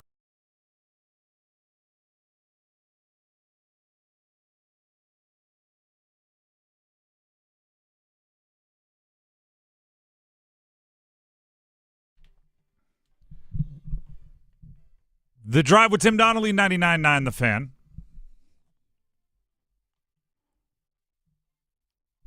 I don't know what soccer game is on ESPN, but somebody's getting smoked. ESPN 2. 6-0. Looks like Baylor's winning, but I don't think it's college soccer, so whatever Bay stands for. The Drive with Tim Donnelly, 99.9 The Fan. That would likely be Bayern Munich. Bayern Munich smoking RBL. That's Bayern Munich and Red Bull Leipzig. Normally Bundesliga. Normally I don't talk about like live sports if I can avoid it when we're on air because I don't want people to go, "Oh, Bayern Munich's playing. Let me go watch," instead of listening to the show. You should always listen to the show. It shouldn't even be an option. But when it's 6-0, you don't want to go watch that anyway. It's funny. We both have soccer games on, but different ones in this studio. It's Chelsea and West Ham. All right. Also a bit one-sided, so don't turn us off to go watch that. You can just record it, watch it after the show. Because the real competition is coming up right now. It's something we call the Ladder Challenge. Oh, my God! And for the 20-foot ladder with a spear on Jeff Hardy. For the love of God, Jeff Hardy may be broken. Smack dab in half. Ladder challenge time. As always, when we have a fill-in producer, we have Max Gorin today sitting in for Dennis. Instead of doing the month-long competition of ladder challenge, we do a mini version, which is 3 $10 bets. Whoever has the most money for our next show is the winner. Can be any odds you want. It's just 3 $10 bets. Whoever has the most wins. And as always, it's Graham. It hasn't been Graham in a while. Sorry, Max. Max, as the fill-in, the guest, you get to lead off. So go ahead and take the first bet. Well, to me, there's only one way to go to start this off with week 0 of college football starting off tomorrow. We'll go to the top 25 matchup in the Aer Lingus College Football Classic. It's Iowa State taking on Kansas State over there in Ireland. I am going to go with Iowa State. The sharp action has been on them for a long time, basically as long as there have been betting odds on this. The Sharps been back in Iowa State, so I will follow them.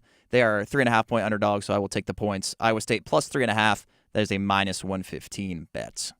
I'm also going to week 0, but I'm going to the nightcap. Stanford, money line over Hawaii. Let's go ACC. Hawaii hasn't been good recently. They're essentially playing in a high school stadium. Usually a team going to Hawaii has a little bit of a drag because they jet lag and a whole bunch of other things. Stanford, California to Hawaii ain't that bad, but also with it being the first game of the year, you can plan differently, right? You don't have to go kind of the conveyor belts from last week to this week, last game to this game. You can plan differently, so I don't think it'll hit as much. And I feel like you should just bet on Andrew Luck, the GM, right? He hired his guy Frank Reich for the year. There's an interesting group of decision makers, and you're getting plus money, right? I think they're a 3.5-point dog as well, but I'm just taking a money line plus 114, $10 into 21.40, including stake and payout, and go Stanford, go ACC. Rocking with the ACC in week 0. Okay, I see that. I'm going to actually stay. I'm in the same game as my first pick in that Aer Lingus College Football Classic. Iowa State, Kansas State, 2 pretty high-powered offenses. I am going to go with the over. It is set at 50.5 points. Again, that is a minus 115 bet. I'm going NFL action, preseason. A couple longer odds here to finish. I'm taking Cam Ward, Titans' #1 overall pick quarterback, to throw a touchdown pass on his first drive versus Minnesota. It's plus 500. I think coaches, offensive coaches especially, you like to get your young quarterback one great series going into the regular season. You want him to go out there, you want him to look good, you want him to feel good, you want him to play good, you want to get him that touchdown pass, you want to get him on the sideline, have him wearing a baseball cap and watching the rest of the game. And the way you do that is by, calling great plays, but they're also the scripted plays, right? This is the true dress rehearsal, so all the plays will be ones that he's comfortable with. If I had to guess, it'll be to Calvin Ridley. But Cam Ward throwing a touchdown pass on his first drive versus Minnesota, plus 500, as the Titans try to turn around what not many expect will be a very good season. All right, for my last pick, I'm going to go to the Tour Championship over in Eastlake. Finished up the second round earlier today. Tee times bumped up because of rain in the forecast. Currently being led by Tommy Fleetwood, and I believe Russell Henley might be tied for the lead as well. But I'm not worried about them because I'm going with Scotty Scheffler to win. Most chalk pick you can imagine. I think he's still like 5 shots back, and it's only plus 500, but that's about as good of odds as you can get on Scotty Scheffler to win a golf tournament these days, and he rarely gets worse as the week goes on. So I will go with Scotty Scheffler to win the Tour Championship. You haven't been around for it because it's Dennis's observation, but anytime we start talking about golf, right about this time of week, if I'm reading we do like updates for the majors and things, if I'm reading the leaderboard, and if I just use the term Scotty and lurking, like Dennis doesn't follow golf. He's not a golf guy, right? As soon as I say Scotty and lurking, he's like, Scotty's going to win.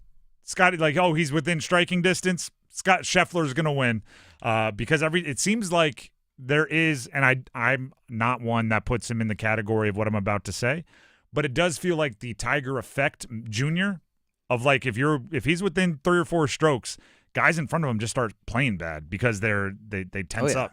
Well, he did have coming into this tournament, he had the shortest odds to win of any player since Tiger in 2009. 2009, which wasn't exactly peak Tiger, but hey, we can have those conversations another day. But he is the first player since Tiger to win 5 tournaments in back-to-back years.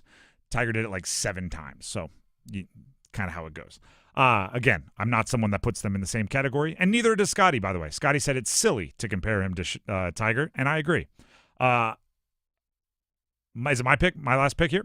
Pat Mahomes to throw a touchdown on his first drive versus the Bears. It's plus 320. I'm wildly surprised he's even playing, but he'll look good, right? Yeah, I'm thinking they make a statement. It's crazy that this happens for players and offenses as good as the Chiefs, but there's this narrative this offseason that last year they didn't push it downfield enough, and they didn't. But it's crazy to think that they can't, right? I think they're going to try to make a statement. I think they're going to try to have a long touchdown pass on the first drive and then chill and have Travis Kelce like dancing on the sidelines. That's all that's left to happen. So look for, pick your guy, whoever it is, if it's Rashee Rice, if it's Xavier Worthy, whoever. I think there will be a long touchdown from Pat Mahomes to one of his wide receivers, first drive, and then I'll cash plus 320, turn $10 into 42. Maybe to like a depth guy who's trying to steal a roster spot. Maybe he catches a 60-yard touchdown. All of a sudden, he's going to be tearing it up this season. Somebody that Pat has liked throughout camp and wants to highlight, maybe. Because I'll use the Monday night last week as an example. Cincinnati Tinsley, whoever the heck Tinsley is, a wide receiver for the Bengals, caught 2 touchdowns, made highlight catches all over the place. And I felt like Joe Burrow was celebrating a little too hard on the sideline. I'm like, oh, Joe's trying to make a statement here. He wants that guy on the roster, right? It's like those guys have a little bit of pull. So, if Mahomes wants to feed a unknown guy, Brett Veach, their GM and former Delaware Blue Hen football player, he can pick up on those signals. He can look at it and go, yeah, all right, we'll keep that guy for Pat. They'll make it happen. The Drive with Tim Donnelly, 99.9 The Fan. That's the ladder challenge. We'll see who wins. Who has the most money on Monday is the winner. And Max will be with us again on Monday, so we can actually follow up on it. In the meantime, you know who's going to have the most money on Monday? Darian Mensah, quarterback Duke. Do you know I know that? Because maybe not Monday, but by the end of the year, he's going to have made the most money of any player in college football, according to On3. Everybody right now, honor system. Honor system. And if there's someone, buddy system as well. If you're with somebody, have them, double check you. Raise your hand if you expected Duke to have the highest paid player in college football this year.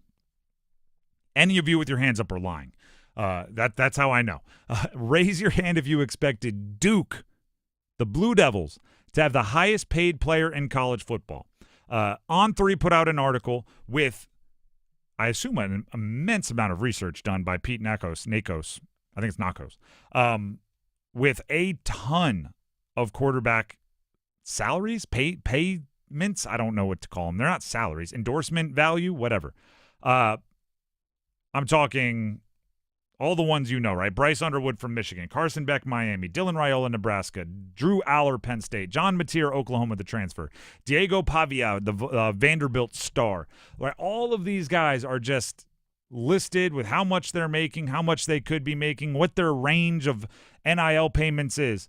And the most of all of them is the Duke quarterback Darian Mensah, Tulane incoming transfer. 2-year, $8 million contract with the Blue Devils, set to be paid $4 million this year. And according to one source in this On3 article, Mensah could max out the $8 million deal up to $10 million with incentives, which obviously, $10 million over 2, average annual value, $5 million. $5 million. The other deals, Carson Beck between $3 and $3.2 million. For Miami, a little more than 3 for Dylan Raiola. There's not anyone really in the $4 million neighborhood. And the further you scroll down, not saying it gets down to chump change, but things like the Tennessee quarterback Joey Aguilar, who started his career at App State, $1.2 million range. There's some Big 12 starters at $1 million. Illinois, who has some buzz going into this year, $1 million for their quarterback Luke Altmaier. DJ Lagway, who's seen as one of the highest and best graded players and most exciting potential in the SEC with Florida, $1.6 million. Darian Mensah, Duke, $4 million and growing.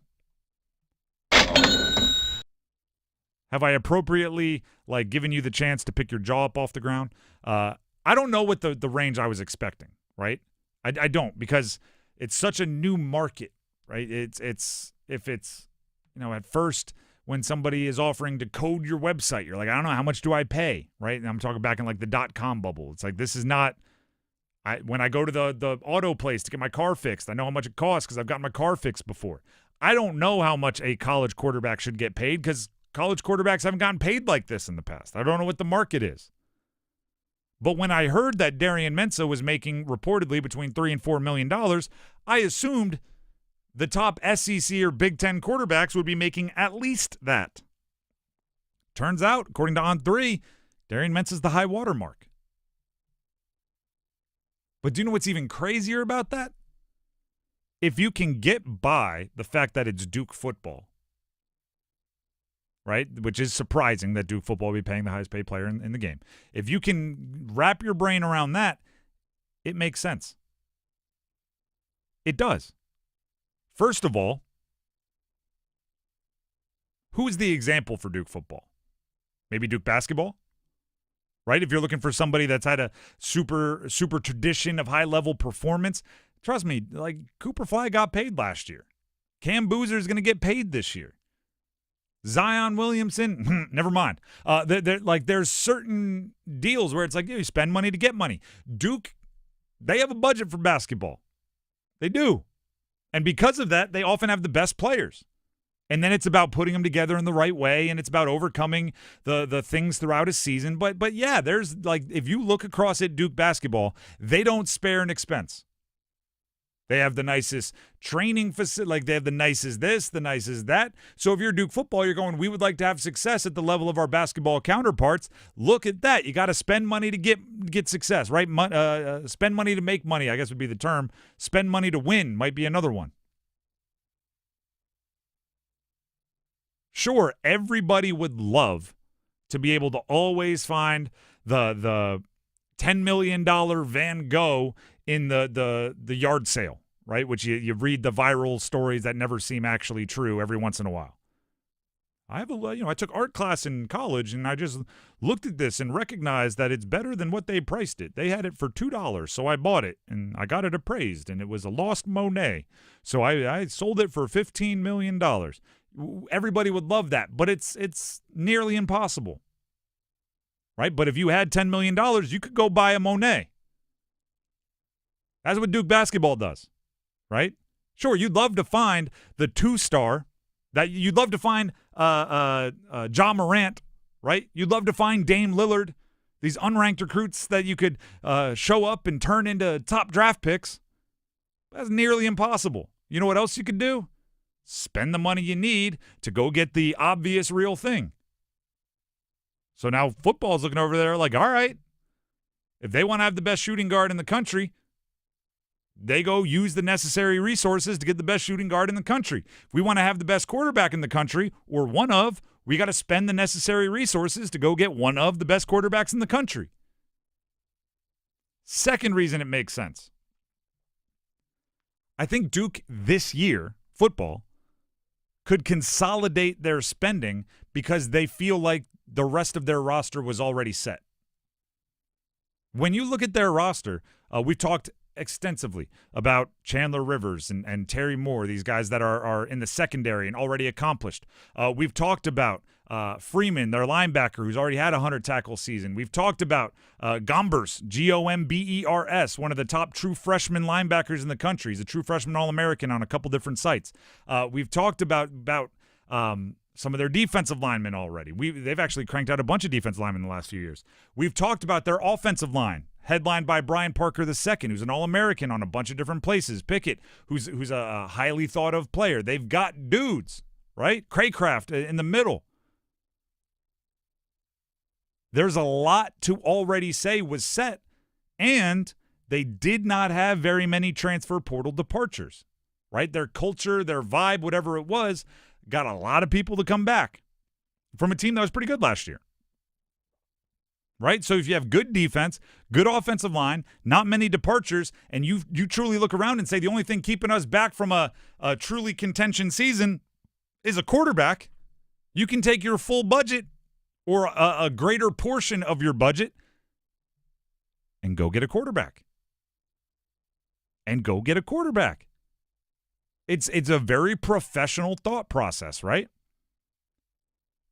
It's, everybody always points to the Julio Jones trade when the Falcons traded away their entire draft to move up and get Julio Jones. They had like 6 picks, a first, a second, a third, a fourth, and a fifth, and a sixth, and they traded all of them to go get Julio Jones. Well, that's a team that felt like they had everything in place except for the wide receiver. So let's say Duke had, I don't know, and I'm making this number up, so don't quote me. Let's say they had $6.5 million to spend or $8 million to spend. And they said, well, actually, we kind of have everything except for the quarterback. Great, let's bookmark 50% of it to go get a quarterback. If that's all we need to compete, let's go get top shelf. Let's go get the best thing money can buy. And then Darian Mensah was on the transfer portal after a wildly efficient and impressive season at Tulane. So they went and bought him. It's a weird way to say it. Don't get me wrong. Felt uncomfortable saying bought him. But we talked with Darian Mensah at ACC kickoff. You've read the interviews. He said he was surprised when Duke became one of the front runners for his services. And then once he looked into it, he likes Manny Diaz and he likes the system and he likes these other things. But he wasn't going into the transfer portal looking for Duke. But I'll tell you right now, you offer somebody the most money of any player in the country, I think they're going to look into it, right? They might not always pick you, but you're darn right going to get the call.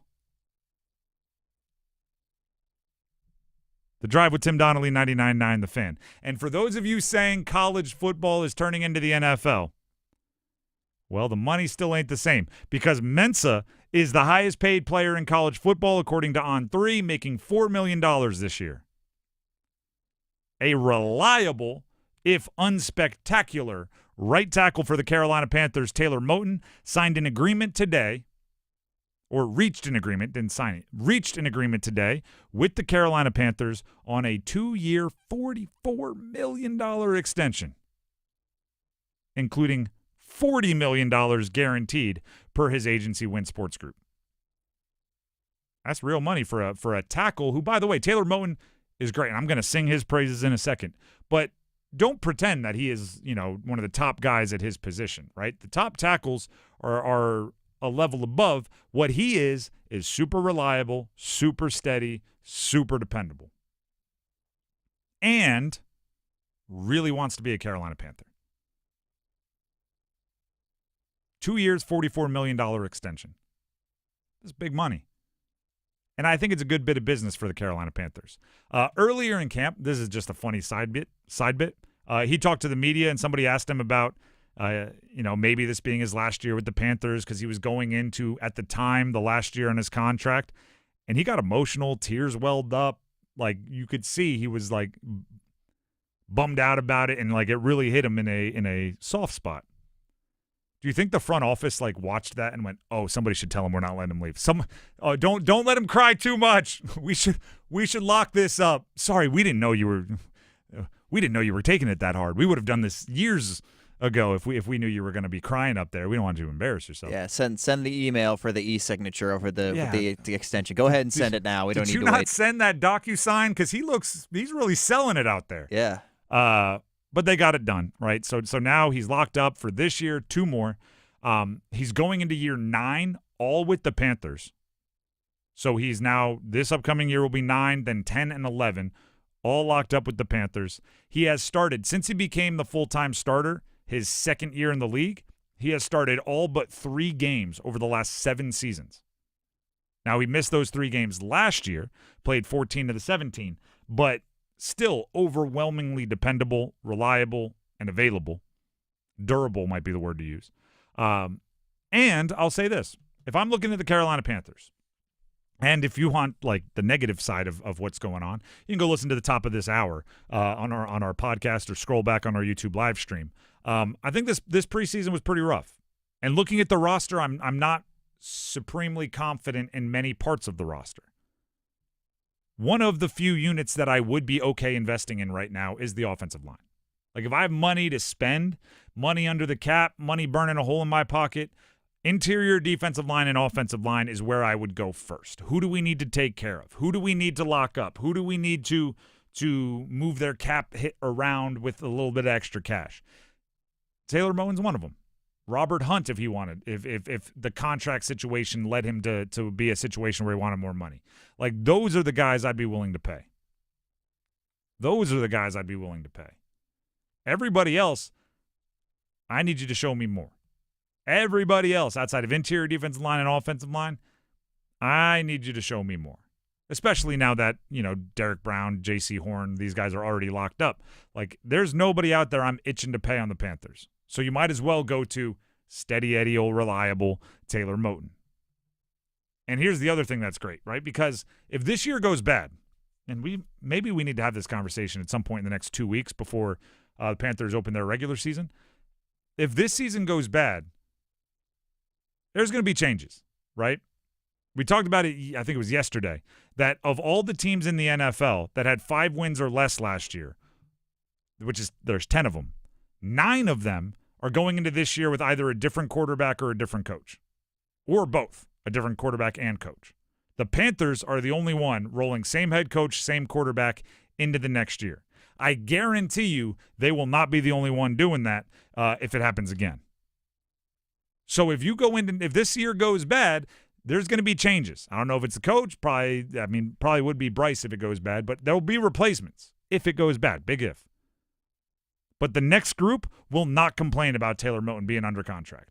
No coach, no quarterback has ever complained about having a solid veteran right tackle. It's one of those universally accepted, yeah, we're all in on that. It really is that simple. There are certain moves that just make sense, and that's one of them. The Drive with Tim Donnelly, 99.9 The Fan. We're going to take a quick break, but we have one of our favorite segments, favorite games of the week coming up next. It's something we call Real Bold Predictions. Stick around. The Adam Gold Show. We all knew things were going to change when Will Wade got here. We saw the recruiting. We saw the work in the transfer portal. We see the energy of Will Wade. And then I looked at the non-conference schedule and I went, this is something we have never seen over the last 25 years at State for basketball. A non-conference schedule where there are as many losable games as there are easy wins. Good on you, Will. The Adam Gold Show, weekdays starting at noon on 99.9 The Fan. Hey folks, Dennis Cox here for Raleigh Weight Loss Center. If you're struggling with weight like I have in the past, or maybe you've bounced from one fad diet to the next, you need to listen to this. I can proudly say that I'm down 25 pounds. That's right, 25 pounds in 3 weeks thanks to Raleigh Weight Loss Center, and that's just the beginning. The program helps reset your metabolism naturally. No injections, no steroids, no shots, no HGH, just your body doing what it naturally can do, which is burn off that weight. My clothes fit better, I'm sleeping better, my resting heart rate's the lowest it's been in years, my girlfriend doesn't complain about me snoring anymore. Get yourself where you need to be with Raleigh Weight Loss Center.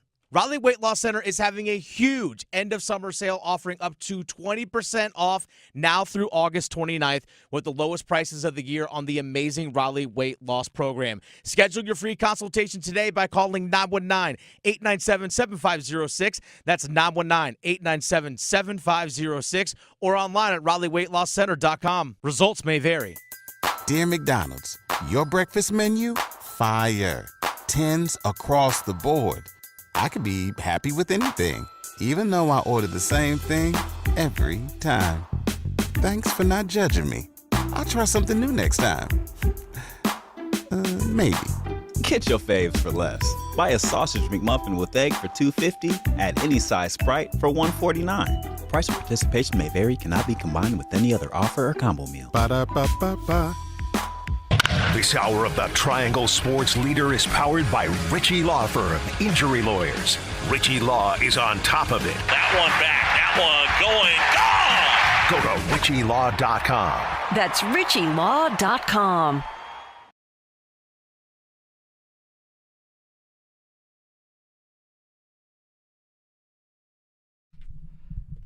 The Drive with Tim Donnelly, 99.9 The Fan.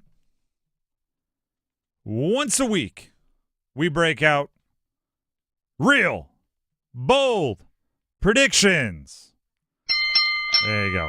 We are the only place in sports media that I know of that does bold predictions the right way. Most places, do some form of bold predictions. The only problem is there's no one checking. There's no judge. So what happens is, undoubtedly, I've got a bold prediction here. I think Patrick Mahomes is going to throw for 1 touchdown in the first month of the season. And then they hit a button and it's whoa, bold. And I'm like, that's not bold. Well, to be fair, if they meant specifically one, that would be pretty bold. At least one was what I was saying. Oh my goodness, that's crazy. Oh, and there's nothing to say like that's not actually bold. And then even worse, when it comes true, they celebrate. I'm 3 for 4 on my bold predictions. It's like none of them were bold. So what we've installed is the Bold Enough bell. and the not bold enough buzzer. So I'm going to make predictions that I feel are bold, and if I hear the bell, I'm good to go. We roll. If I hear the buzzer, then I have to make it bolder on the spot until I hear the bell. You'll catch on. Starting with, I'm going to go with this. Both Preston and Nate lose next year's Numbers Game Live. Yeah, those are the two defending champs. Or Preston won last year, Nate won this year. Preston earned his way into the Final Four. They're wildly impressive, but we didn't know Nate existed till this year. Well, it's a tough decision to fade the. I didn't want to fade the defending champs, but in the name of parity, I had to go for the bell. We were actually jokingly talking behind the scenes yesterday on like setting lines on the Numbers Game Live, our live in-person game show. And I was like, I don't know, man. I'm not betting against Preston because Preston is a monster. And Preston was a monster yesterday. But he got a perfect score in 12 seconds and lost to someone that got a perfect score in 11 seconds. And then Nate beat that.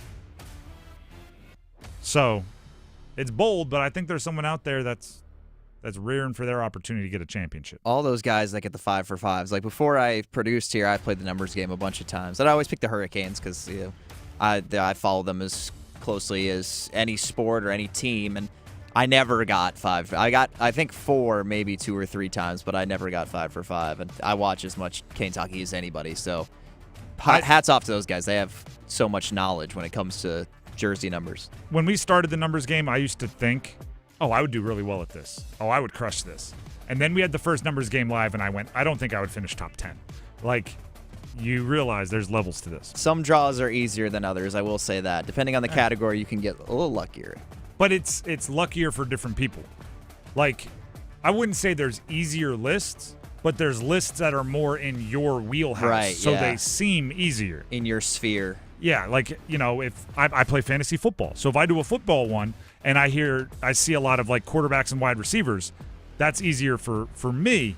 Meanwhile, if you're somebody that like played defense in high school and your favorite players on the defensive side, you get a lot of Hall of Fame safeties and linebackers, you're going to be set up better. I don't know if either of those are easier, but they seem easier to different ones of us. Or like if you went to Purdue, like we had a Purdue basketball category a few weeks ago at NBA. If you went to Purdue and you got that, you happened to call in, that was one of the categories that day, that'd probably be pretty easy for you. So, be more embarrassing if you lose. Very. All right, let's get back to real bold predictions. Jalen Coker, Carolina Panthers, finishes second on the team in receiving yards. He played with they held out all the starters, 33 players. He played in preseason game 3, and I'm saying he's going to be number 2 in receiving yards. Apparently, not exciting enough. I'll say he's number 2 in receiving yards with at least 800 yards. Thank you. He's an undrafted free agent, second-year player. I don't think I should have had to go to the yards, but hey, the judge is the judge. That's why you're here. Look, everyone who watched the Panthers last year saw he's got talent there. He's got a lot of talent. But they brought in Tedero McMillan. They've done some other things to increase the target competition. They also could trade somebody, or someone could get hurt. Jalen Coker could get hurt too, but you know. Could. Yeah, exactly. It's prediction. I'm not predicting people getting hurt. I'm saying it's not that bold to assume that he'll be a big part of the offense, I guess. That's not what I said. I said he's going to be second in the team in receiving yards. But if he's a big part of the offense, he could pretty easily be second in yards. You see what I'm saying? I disagree, but I guess. Next real bold prediction. Thielen's a Viking by this time next week. Thielen's a Viking by Wednesday of next week. Thielen's a Viking by the time we have a show on Monday. I said this yesterday. It just makes too much sense at this point. Like, there's too much. At a certain point, it's like, you know what? We got to get this done just because there's no reason not to. Yeah, their receiver room is so thin right now because of everything. They're desperate for a wide receiver that can help them now because they think they're going to go win a Super Bowl. And they need somebody early in the season to help out their young quarterback. The Panthers do not think they're going to win the Super Bowl. They hope. Don't get me wrong. They won't say it publicly. realistically, they're not going to win the Super Bowl. By the way, today is Adam Thielen's birthday, right? Happy birthday. Turns 35. And he was already the oldest receiver in the NFL last year. He was the oldest receiver in the NFL last year by 2 years. This guy is everybody is in high school as a senior. He's 20, 21 years old, still hanging out with everybody. That's how much older he is than everybody. But also, he's going home to Minnesota. He's got the house in Minnesota. He's got the family in Minnesota. His wife's from, I think, Minnesota. He went to Minnesota in college, or University of Minnesota, Mankato. Yeah, Minnesota State, Mankato. He's Mr. Minnesota. And he can bring back, I don't know, 5th-round pick. If that's the case, make it happen, Captain. I thought it was very funny that his wife was trolling everyone on Instagram stories saying, big news, and then the next slide was our dog can swim now. It's swimming in the pool with the family. I thought that was funny. I was going to say, it's a little annoying, but if I were in that situation, you'd probably be tempted to do it. How about this? The Panthers, Week 1, Jacksonville, lose the first half by at least 10. Okay. All right. They lost the first half of Week 1 by 30 last year. Yeah, that would have been a bold prediction if you picked it. By at least 12? You're just adding a safety on there?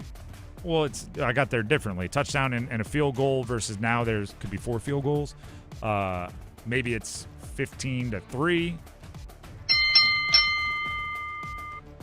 I just think with the way this preseason goes, it's going to be very difficult for them not to start slow.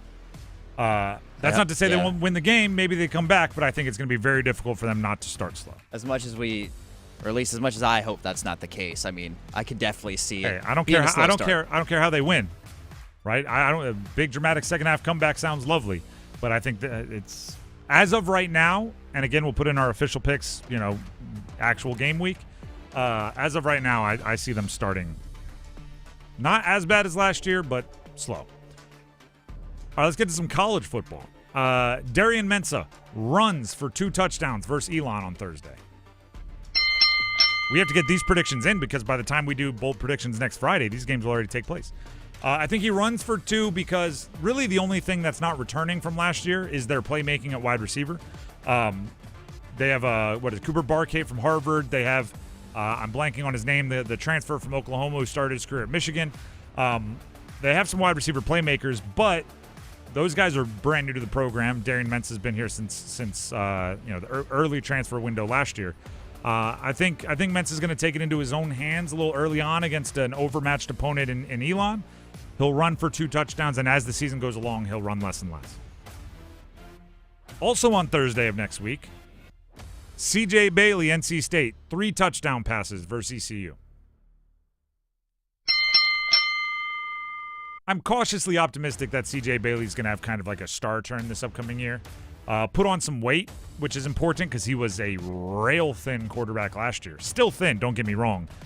But 20 pounds, 15 pounds, it's important. Yeah, he's so tall, too. It accentuates the skinniness, or at least the visual the effect of it. Yeah. But, talking about slow starts, NC State last year, too, in that first game against Western Carolina, they kind of got off to a real slow. I'm pretty sure they were losing at the end of the third quarter of that game. So it was a game in the second half. I don't remember the exact kind of breakdown of it, but that wasn't with C.J. Bailey. That was with Grayson McCall. C.J. Bailey had an up and down kind of full season, but he was a true freshman thrown into the starting lineup. With a full off season, I think he's going to be good. Cautiously optimistic on that one. His teammate Hollywood Smothers, running back. At least one 40-yard or more play versus ECU. He's got some sauce. He's got some juice, whatever you want to call it. And also he's got some competition. A lot of people at State are talking up Jaden Duke Scott, another running back. And if you look at Duke Scott's high school track times, dude can fly. Hollywood Smothers' thing last year was he can create big plays and he can go and he can, I don't know. I think there's going to be a little bit of anything you can do. I can do better going on in that backfield. And I think Hollywood Smothers will have at least one against ECU. Last one for you. And this has absolutely nothing to do with my fantasy football interests. Wink, wink. Bill Krosky Merritt runs for 1,000 yards for the Washington Commanders. Brian Robinson got traded today. 7th-round rookie, Ja'Cory Krosky Merritt, who says he goes by Bill because of his, when he was a child, his resemblance to the cartoon Little Bill. But he has fully adopted Bill as his name. He'd rather be called Bill. Bill Krosky Merritt, I guess, is the one to take over in Washington. I bring this up for kind of this little side conversation. Do you realize how unbelievably frustrating it might be to be a Commanders fan right now? Because think about what the frustration with the Panthers the last 3 years. The Panthers drafted a highly ranked quarterback in Bryce Young, but they had none of the supporting structure in place, right? When he showed up, they didn't have the wide receivers, they didn't have the running backs, they didn't have the offensive line, they didn't have the play caller. They basically had Bryce and said, you need to elevate everybody around you. You're the number one pick, which is such a wrong way to think about it, right? What you're supposed to do, draft the offensive line, find the wide receivers, get the play caller you like, then put the quarterback in place, right? I always describe it like like decorating the Christmas tree, and the quarterback is the star, right? You can't start with the star. You have to move the chair out of the way. Then you have to put the tree stand down. Then you have to go cut the tree. Then you got to put it in the stand. Then you got to put on the tinsel. Then you got to put on the ornaments. Then you got to finally put the star on. Well, Washington did it right. Washington went and got the coach they liked, Dan Quinn. Got the offensive mind they liked, Cliff Kingsbury. Got the offensive line put together. Had the friendly receiver in Terry McLaurin. Had the running game set up. And then they got Jaden Daniels. And first year, gangbusters. NFC Championship. Won a bunch of close games. So I thought they got it. I'm like, all right, you understand it. You figured it out. Well, what's going into year 2? Terry McLaurin's holding out. Who knows if he's going to be back, when he's going to be back. And they took the leading rusher and traded him for a 6th-round pick. And they're like, yeah, you know what? We're going to figure it out with these backup wide receivers and a 7th-round rookie and old Austin Eckler and Chris Rodriguez figuring out the backfield. Good luck, Jaden. It's like, oh, you didn't get it. You just happened to have it all set up nicely for him last year. Now they're doing the same thing, kind of, that the Panthers did to Bryce. Yeah, who cares who's around you? We don't got to pay Terry. You elevate everybody around you. Good luck. I mean, Brian Robinson's not a world beater, but he is kind of dependable between the tackles. I guess that's going to be Bill Krosky Merritt, who has one of the craziest stories in college sports. Do you know why he was ineligible last year?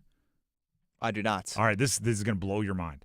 So he played at he was at New Mexico, but before that, even a smaller school. Transfers to Arizona, and they say, ooh, you have no eligibility. Plays in the first game, and then they say you have no eligibility. And he goes, what are you talking about? And they say, you played all these games. He goes, no, I redshirted that year. They say, no, you didn't. You played in all these games. What happened was, and this is again, you can go look this up. He played in, I think, one game. Then he decided to redshirt, which you're allowed to do now, right? Team decided redshirt. You can play up to 4 games and keep your redshirt. So they took his number and gave it to someone else. And they never, I guess, registered the number change. So every time that other player went out onto the field, it registered as him playing, and they eliminated a full year of eligibility for it. So he didn't get to play at Arizona last year at all. He played one game. And that's why nobody knew who he was, and he fell to the 7th round. Bananas. He's going to run for 1,000 yards. Again, fantasy implications. The Drive with Tim Donnelly, 99.9 The Fan. We're going to get to the starting 5 coming up next. Don't go anywhere. Evan, Canty, and Michelle are unsportsmanlike. If we're going to do a quick power ranking right now of second-year QBs, you're saying Jaden 1. Yes. 2 Knicks. Correct. 3 May. Which would leave us 4 Caleb. At best. You got J.J. McCarthy and Michael Penix Jr. I would have all 3 of those guys in the hat. I wouldn't be surprised if Caleb Williams is 4th. I wouldn't be surprised if Caleb Williams was 6th. Mornings from 6 to 9 on 99.9 The Fan, the Triangle Sports Leader. Genie log, day 15,824. The Powerball jackpot is over $700 million now. I'll be stuck in this little lamp forever with nothing but all this stupid gold and rare gems. A gold-plated motorcycle? Sure does a lot of good when you live in a 10x10 magic lamp. Come find me. I'm at latitude 36.0639. Grant your own wishes. The Powerball jackpot is over $700 million. Must be 18 to play. Approximate jackpot odds are 1 in 293 million. Problem gambling helpline 877-718-5543. It's bow time. Something new just dropped at Bojangles. Take the bold taste of a crispy golden chicken supreme that's been seasoned to perfection, then add dill pickles, Carolina Gold barbecue sauce, and a toasted bun that's great on the go. What do you get? You get a Bo's Bird Dog. In fact, you can grab 2 of them for $5. So when you're on the go, headed to practice, or need a snack, grab a Bo's Bird Dog. Hurry in before they're gone. Available for a limited time. It's bow time. There's no time like bow time, but sometimes it's go time. No time to stop, but the perfect time for a Bojangles Bird Dog. A seasoned to perfection Bojangles Chicken Supremes, dill pickles, and Carolina Gold barbecue sauce, all tucked inside a toasted bun. Great on the go. Try 2 Bird Dogs for just $5 or 2 Bird Dog Combo for just $8.25. Available for limited time only. When you're hungry for flavor and value, it's bow time. I'm attorney Brian Ritchie. Workers' comp can be tricky, but my law firm will be on top of all the complicated paperwork and sneaky deadlines so that all of your I's are dotted and T's are crossed. If you've been hurt on the job, I'm on top of it. Contact us at ritchielaw.com. Broadcasting live from the Lenovo Studios. WCMC HD1 Holly Springs. 99.9 The Fan. The Triangle Sports Leader.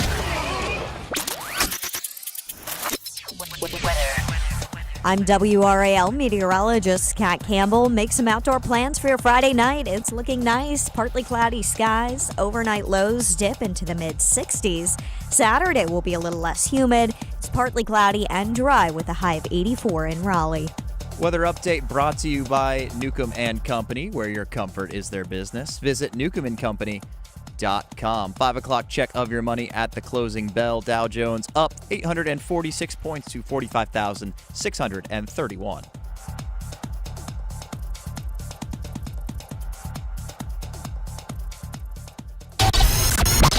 It's 5 o'clock. Time to serve up the biggest sports stories of the day. Here comes your starting 5. The Drive with Tim Donnelly, 99.9 The Fan. It is 5 o'clock on a Friday, everybody. Congratulations. If you worked that old traditional Monday through Friday, 9 to 5, you made it to the weekend. Cheers, if you're into that sort of thing. If not, thank you for starting your weekend with us anyway. With that being said, it is time to start the starting 5, starting with number 5. Count them. 1, 2, 3, 4, 5. There you go. Number 5 is, of course, thank you to everybody that participates in the numbers game year-round with us, and also that attended, participated in, watched on YouTube our numbers game live last night. Super grateful. But I promised some stories from the event last night. NASCAR fans might not want to listen up right now, or at least just be prepared to cringe a little bit. So we have to do the numbers game. We start with, all of the contestants, and we go through a bunch of rounds, cutting the field in half, where half advances, half falls into a redemption round, the loser's bracket, or eventually gets eliminated. And the issue is, say there's 20 people in a round. If there's a 3-way tie for 10th, we have to solve that. So what we do is we go full spelling bee, okay? You walk up, we have a category of athletes. We give you the player. You say the jersey number. If you get it right, you advance to the next round. If you get it wrong and somebody else gets it right in that round, you're eliminated. That's how we do the tiebreaker. Scripps National Spelling Bee style. ESPN back in the day. So we had a 3-way tie to advance out of a round. Call all 3 up there, and I get the knockout, sudden death sheet out. The category is NASCAR drivers, which for some is boom, I'm going to nail this. Bink, bink, bink, bink. The 3 that were up there tied happened to not be NASCAR fans at all. Okay? And I have like 30 names in front of me, 30 like current NASCAR drivers. And we ran through them all. We went all the way through the list. Nobody. They're just grasping at straws. Wait, they didn't get any of them? None. I'm saying William Byron. I'm saying 24. There you go. Bubba Wallace. 23. I'm saying them all. None, right? And they have like a 0 to 99 shot on each one. They're just picking, right? They're 37, 12, 24, and coming up empty. Finally, one guy gets one. He knew Denny Hamlin. He was like the only one that he knew, and it just so happened that he got Denny Hamlin. Boom, gets it. So now, if nobody else gets it right in that round, it's over. He advances. Electric. My guy Evan steps up. I forget even who's number 20. Do you know who number 20 is? That I believe is Christopher Bell. It is. That's exactly who it was. I go, and I know Evan's been here just throwing darts. No clue. I go, Christopher Bell. He looks around, kind of looks up. Like, you can tell he's looking to the cosmos for inspiration. And he leans in and just goes, 20. Place erupts. Everybody's like, oh! Tie. They both keep going, only to get it wrong like 30 more times because he didn't actually know. Eventually, I believe Evan was the one that had advanced. Or actually, Barrett advanced. I forget who advanced. They both ended up making it in the next round because one of them made it out of the redemption. But it was one of the crazier pulls of just he had to get it right or he was eliminated. And he had a 0 to 99 shot, and he nailed it in front of everybody. So electric there. I have to give a credit. I kind of hat tipped him. First of all, Nate was our champion. Shout out to Nate. We have a champion chain, like a turnover chain thing, like a champion chain with a big pendant that says Numbers Game Champ. Nate wins. The only one there taller than me. So I got to go put a chain on. I got to reach up to put a chain on. I'm like, all right, this is unusual for me, but shout out to Nate. He's the winner. He deserves all the praise. Crushed it. Absolute exclamation point in the final round. 10 for 10, no hesitation. Preston, though, I got to give a shout out to Preston as well. Preston was our winner last year, and part of being the winner is you get an automatic entry into next year. So he shows up to defend his title, and he does exactly what you'd expect him to do through the first bunch of rounds. Makes it into the final four fairly easily. Throws in a 12-second perfect score. 12. Loses to an 11-second perfect score. That is ridiculous numbers game living. That's just a bad beat right there. That is like in the three-point contest going on every rack, and you make all but one shot, and the next guy comes up and goes perfect. It's like you didn't shoot poorly. You just got to tip your cap. So Preston doesn't defend his title because he gets one-upped with a 12-second perfect score by an 11-second perfect score. I assume he'll be back next year trying to get his title back. That is crazy. Absolutely bananas. And then just to show you the intensity, this will be my last story about the night. And again, thank you to everybody that participated.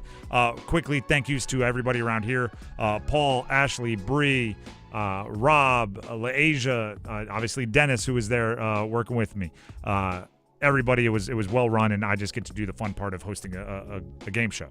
But the last thing is, I read probably, I don't know, 1,000, a couple thousand maybe, names as fast as I could, right? Just and I was worried about my voice because I was like, I can't be at the end and I can't be going like, Dirk Nowitzki, Dallas Mavericks. Like, that's not fair. So I was worried about my voice. I was sipping water. I was so worried about it. When I was done, voice felt fine, legs gassed. I'm pretty sure the whole time I was up there when we were reading, because I was just standing, and I can stand for 2 hours fine. I think I was like flexing every muscle in my body while I was reading these numbers because it was just so like I wasn't breathing. I was just go for minutes at a time. The tension was palpable. Like my quads were sore. I was like, was I heavy squatting? What was going on here? Yeah. But it was just I was deep in the numbers game. I was in the mix. Before we move on though, just want to shout out Tom in the YouTube live chat. Said Numbers Game Live was a blast. Competition is fun but fierce. hope I can qualify for it again next year. So the reviews are in, and they are positive. Tom was a part of it, got up there, got in the mix. And also, the other thing is, like you said, you got to get a category that suits you. We had I think it was an 8 or 9-year-old made it, Hudson, which means he got a perfect score on the show, which is pretty cool. And he just happened to get a baseball list that had like Pete Rose and a bunch of old timers in it. In my head, right, there are certain, thoughts that just pop in. When there was a player that's like playing now, my head was like, oh, good, Hudson, get this one. Bing, would always get it. And then there'd be like Pete Rose, and they'd be like, this one's going to be tough. And he wouldn't get it. But then you realize, like, Miguel Cabrera came up. And my reaction was, oh, good, a modern player. To an 8-year-old, he's not a modern player. I had a lot of like, oh, I'm old conversations with myself while running the numbers game for Hudson. Because I'm like, oh, good. Cabrera's here. He'll get this one. And he's like, who's that? Like, I heard his name, but I'm going 24. All right, so thank you to everybody for the numbers game. That's number 5, excuse me. Let's get to number 4. 1, 2, 3, 4, all together. 44 yards away to do it. He got it! And the Yellow Jackets did it! It is week 0, everybody. There will be football that matters played this weekend. It will count, at least in college. I have the rundown for you. I have the schedule starting tomorrow, Saturday. All day you're going to have college football that matters on. It starts with the headliner. They said, oh, no, we don't need to ease you into this. You're not walking down the stairs to get used to the cold water in the shallow end. You're jumping off the high dive. Top 25 matchup. Number 22, Iowa State at number 17, Kansas State. That's at noon. If you're looking for somebody to watch, we're going to talk about this later, but on the list that On3 put out of the highest paid players in college football, Avery Johnson, Kansas State quarterback, he's a $2 million a year player. $2 million a year player. That's nothing to sneeze at. Maybe that's why they're 17th in the country. But it is that could be a player to watch. And the other thing is that game's in Dublin. It's in Ireland. Yes, the Aer Lingus College Football Classic. I don't think it actually changes anything, but it does mean when you're going in and out of commercial, you're going to have like cool drone shots of cliffs and old golf courses and stuff. So shout out to Iowa State and Kansas State. Then 4 o'clock, Idaho State at UNLV, 4 p.m. Banger, sure. I don't know if it is, but Idaho State, UNLV, make it happen. Fresno State at Kansas, 6:30 p.m. Fresno State, we're talking, I mean, it's one of those states on the West Coast, meaning like state, colleges with state. Pac-12, right? Fresno State, Boise State, Colorado State, San Diego State, Washington State, Oregon State. If you're a state on the West Coast, you get to be a part of the Pac-12. Fresno State at Kansas. By the way, Kansas, Jalen Daniels, their quarterback. I feel like I was in high school when he started playing in college football. Yeah, he's been around for a little while. He is a part of one of the most legendary, like, regional recruiting classes. Southern California recruiting class. Bryce Young, CJ Stroud, Jaden Daniels. This is all the same class, same grade. And Jalen Daniels of Kansas, who's been, one of the best quarterbacks in the country at times. Maybe not one of the best quarterbacks in the country at times. But I think he's a 4 or 5 year starter at Kansas.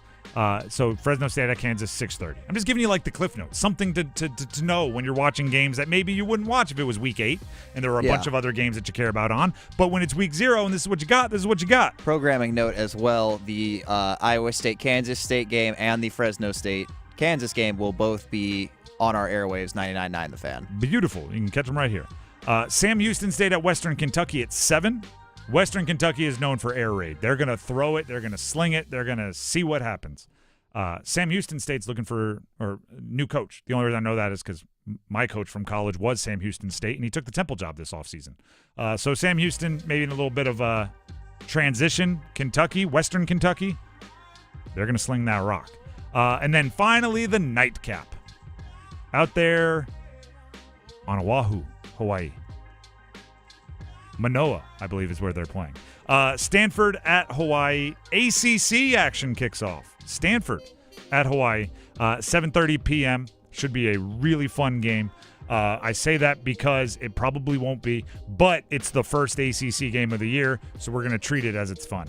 Stanford, if you've paid attention to any of the preseason stuff for the ACC, whether you put them last, second to last, or third to last, they're in the bottom three pretty unanimously. But Hawaii also kind of has stunk the last couple of years, so maybe they got a shot there. The head coach of Hawaii is Timmy Chang, and for those of you that used to chase your gambling losses at 11:30 at night for Hawaii games in like 2002, Timmy Chang is that quarterback that at one point in time was the leading passer in college football history. And bonus week 0 game, it's not FBS, but still, NC Central versus Southern University in Atlanta at 7:30 on ABC. Nationally televised, NC Central versus Southern University. That atmosphere should be bananas. It's at Georgia State's field, but it'll be a super fun, super lively atmosphere. Go Central, right? Bring back the win back here to the Triangle. And it's on national television, so show out because it's a brand building game for you. You play really well, helps with recruiting and fundraising and everything else. Anything you'd like to add about week 0, Max? I know you're excited. I was just going to say I'm really excited. I'm ready to see some football. All right. Beautiful. Week 0, that's number 4. Let's get to number 3. That's how you move the ball down the field. You got to hit some of those plays. That was Bill Belichick, mic'd up. Bill Belichick has a quote in the Boston Globe that I'm going to read for you. Bill Belichick, when asked about the differences between NFL football and college football, obviously having just made that transition, the Boston Globe quotes, "It's a much more cohesive and I'd say unified view of what we're trying to do and how we're trying to do it. It's a lot of football and there's not much in your way. There's no owner. There's no owner's son. There's no cap. Everything that goes with the marketing and everything else, which I'm all for that, but it's way less of what it was at that level." End quote. He's calling out the Krafts, the owners of the Patriots, right? You know how I know? There's no owner's son. There's no owner. There's no owner's son. If you keep the details vague, you can say anything, right? Oh, it's different than the NFL, football, bigger, stronger, faster, but players are younger, they got owners, we got athletic directors, you just say whatever you want. But the moment you start throwing in little details, we can then deduce who you're talking about. Right? There's no owner, there's no owner's son. Well, Jonathan Kraft is very involved in running the Patriots, which are owned by his father, Robert Kraft. I think I know who Bill Belichick was talking about. A little petty? Maybe. Calling out his old boss? Sure. But guess what? If he's motivated to make them look bad by being really successful at UNC, I don't think Carolina fans should care why they're motivated to be really successful, as long as it ends with really successful. Bill Belichick, by the way, fascinating individual. Fascinating. And I know there's been books written about him, and there's been documentaries, and there's been all. At some point, I don't know if it'll ever be done, but telling the full picture of what that guy is, who that guy is, good, bad, indifferent, right? The stuff that he wants you to know, the stuff that he doesn't want you to know, would be fascinating. You ever read a Ron Chernow book? Ron Chernow, for those of you that are into biographies, they're hefty reads, but he's my favorite author.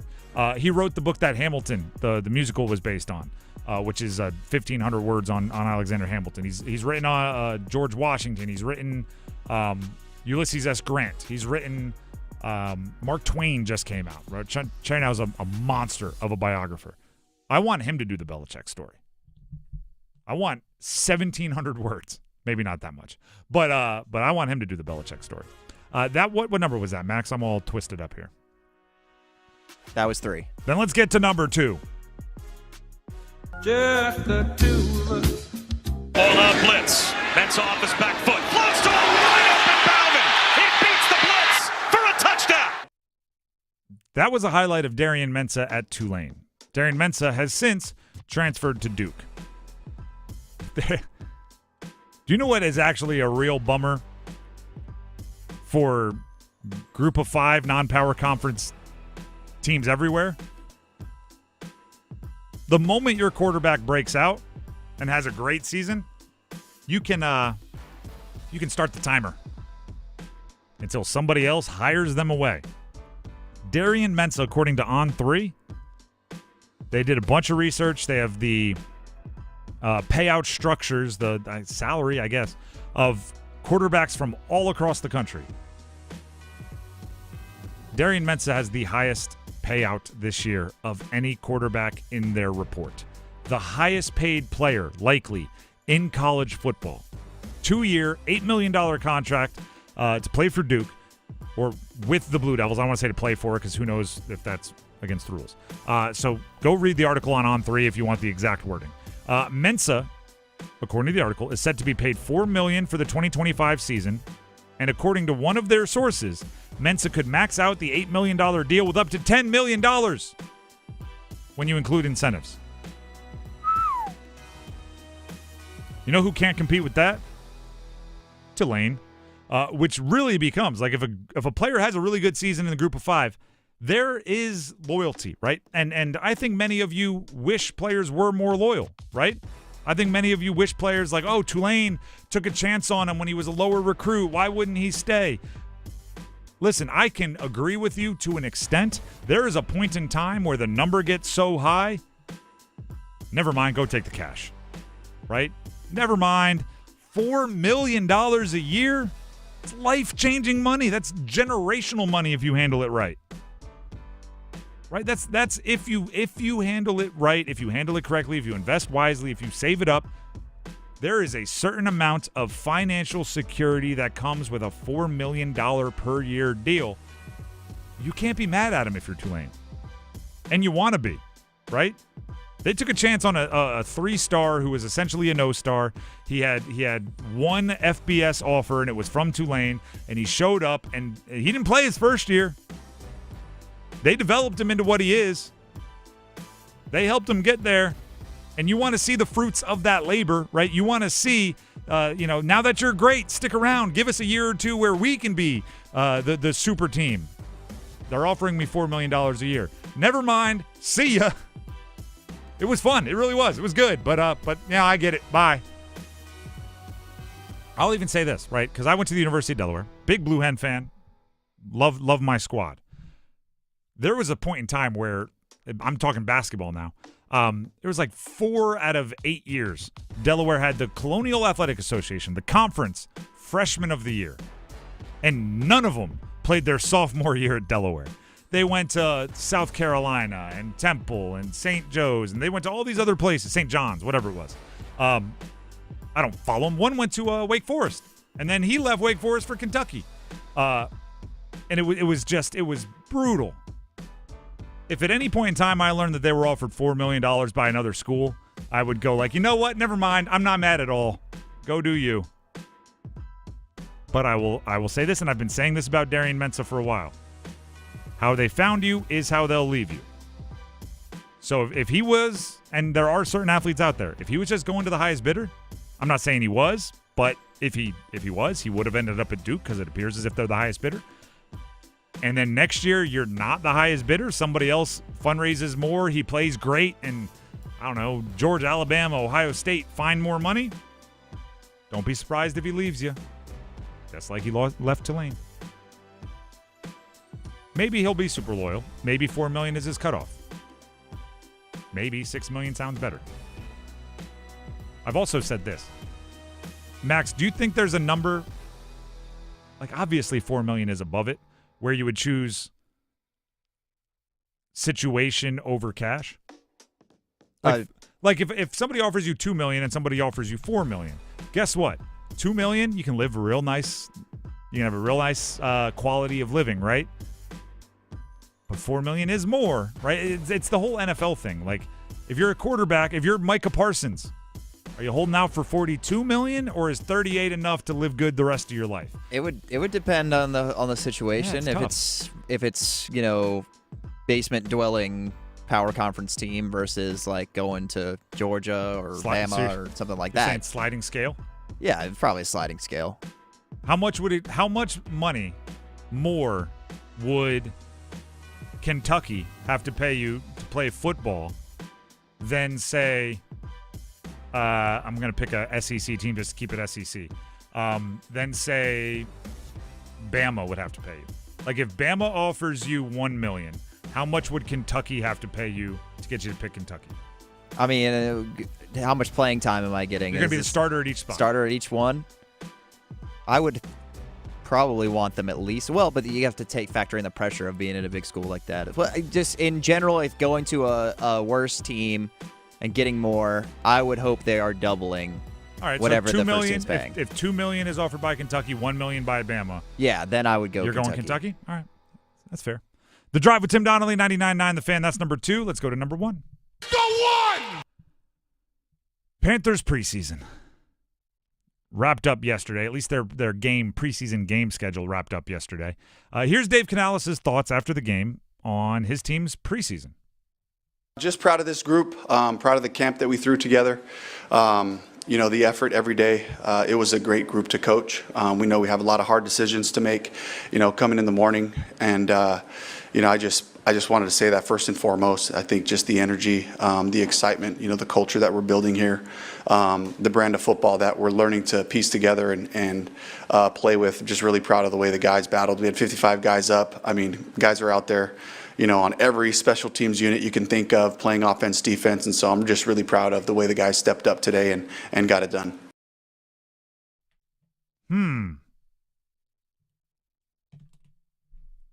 I'm struggling with this one. What I'm struggling with is I don't think the Panthers in games maximized those opportunities to get better this year. I think they left some change on the table, whatever your metaphor, right? Left a little meat on the bone. I don't think they got better as much as they could during their preseason games. And I'm always like, I can't tell if Dave Canales, I always use the example. Do you remember when Aaron Rodgers was talking about his vaccination status and he said, I'm immunized rather than vaccinated? And it was obviously a very, very chosen word to make sure that, he didn't lie, but he kind of brought people in a side door. Like, when you ask about the preseason and the coach goes, great effort, great group, energy, excitement, you're not actually complimenting anything there. Like, hey, we worked really hard. Okay, did you accomplish any goals, right? If I watch if I go to say a friend says, I'm in a one-act play, can you come watch? Of course, support your people, buy a ticket, go. If it's an awful play, you know what I'm saying? I mean, you could tell how hard you guys worked. You guys were out there loving it. Your energy was great. What that doesn't say? Great story, well acted, I enjoyed myself. Right? You can find those things. Dave Canales felt like he was just doing that to his own team. Oh, it's a great group. Love the effort. Great energy. We're trying to piece together something. Is any of that actually tangible? Does any of that mean you got better? Did he say they got better, which is the whole thing with training camp? I'm worried about how they're going to start, and I'm hoping that this pit in my stomach about the early part of the Panthers will ease a bit over the next 2 weeks as they inch towards week 1 at the Jacksonville Jaguars. If they were to play tomorrow, I don't think I would be extremely optimistic. The only somewhat of a silver lining, I think at least, is the early part of their schedule is like not terribly difficult. I mean, it's hard to say before any of these teams play any regular season games this year, but Jacksonville, Cardinals, the Falcons, and the Patriots, not the most daunting opponents to have to start out against. I mean, granted, last year they made the Saints look like the greatest show on turf, and the Saints weren't good. But the Saints did the same thing to the Cowboys in week 2, although the Cowboys also weren't good. So the week 3 last year, Derek Carr was the MVP. People were literally putting him in the MVP race, and he's retired now. So a lot can change.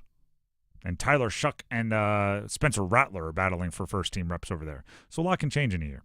The Drive with Tim Donnelly, 99.9 The Fan. We had our numbers game live last night. We have our numbers game traditional here on the show. It is live. Coming up next, so we need a couple of contestants. Call in right now, 919-860-5326 for your chance to compete in the numbers game and win a pair of tickets to see Bryan Adams at the Lenovo Center on November 5th. That's the prize for today. And as always, we announced this yesterday, perfect scores do get you qualified for next year's numbers game live. So if you watched on YouTube, you thought it looked good, there's only one way to get an invite. You have to go perfect. So you can chase the perfection, or you can chase Bryan Adams tickets, or you can just call in because you want to play the numbers game. 919-860-5326. We need two contestants. 919-860-5326. Numbers game next. Get ready. Concepcion touchdown, 13 yards. NC State leads North Carolina with 8:01 to play. College football kicks off August 23rd. Jones a first down and more. 10-5. They've tied the game. Bully ball by the Duke offense. Down the far sideline, caught at the 10, the 5. Touchdown, Carolina. On 99.9 The Fan, the Triangle Sports Leader. Looking for a big new game to play? Well, there's no game bigger than the new dino-sized Jurassic Park scratch-off from the North Carolina Education Lottery, which gives you a chance to win up to $200,000 instantly. And if that weren't enough, you can enter for a chance to win an exciting trip to beautiful Hawaii, where you could win up to $1 million. Welcome to Jurassic Park. Adventure awaits. Must be 18 to play. Approximate overall odds of winning are 1 in 4.28. Problem gambling helpline 877-718-5543. Sports can be unpredictable. Your elevator shouldn't be.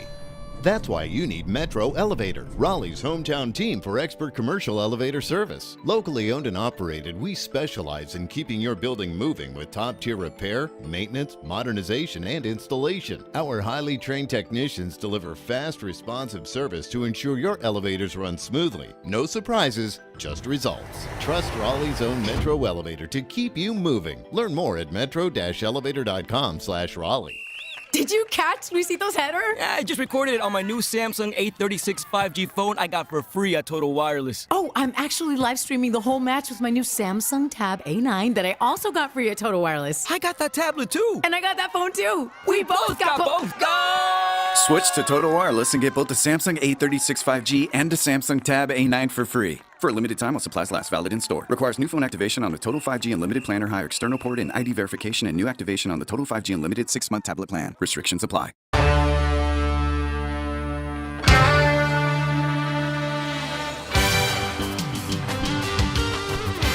It's time to play the numbers game.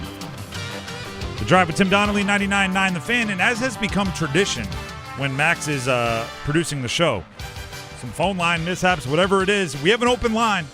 Call in now, 919-860-5326. We need someone to battle Landon and Franklinton for Bryan Adams tickets. So if you're a Bryan Adams fan out there, you might just walk straight in some tickets if you can win the numbers game. Call in now, 919-860-5326. And you might just be ushered right onto the airwaves here. 919-860-5326. We do have one contestant already lined up, and again, who knows what's going on with the phone lines. I can tell you this.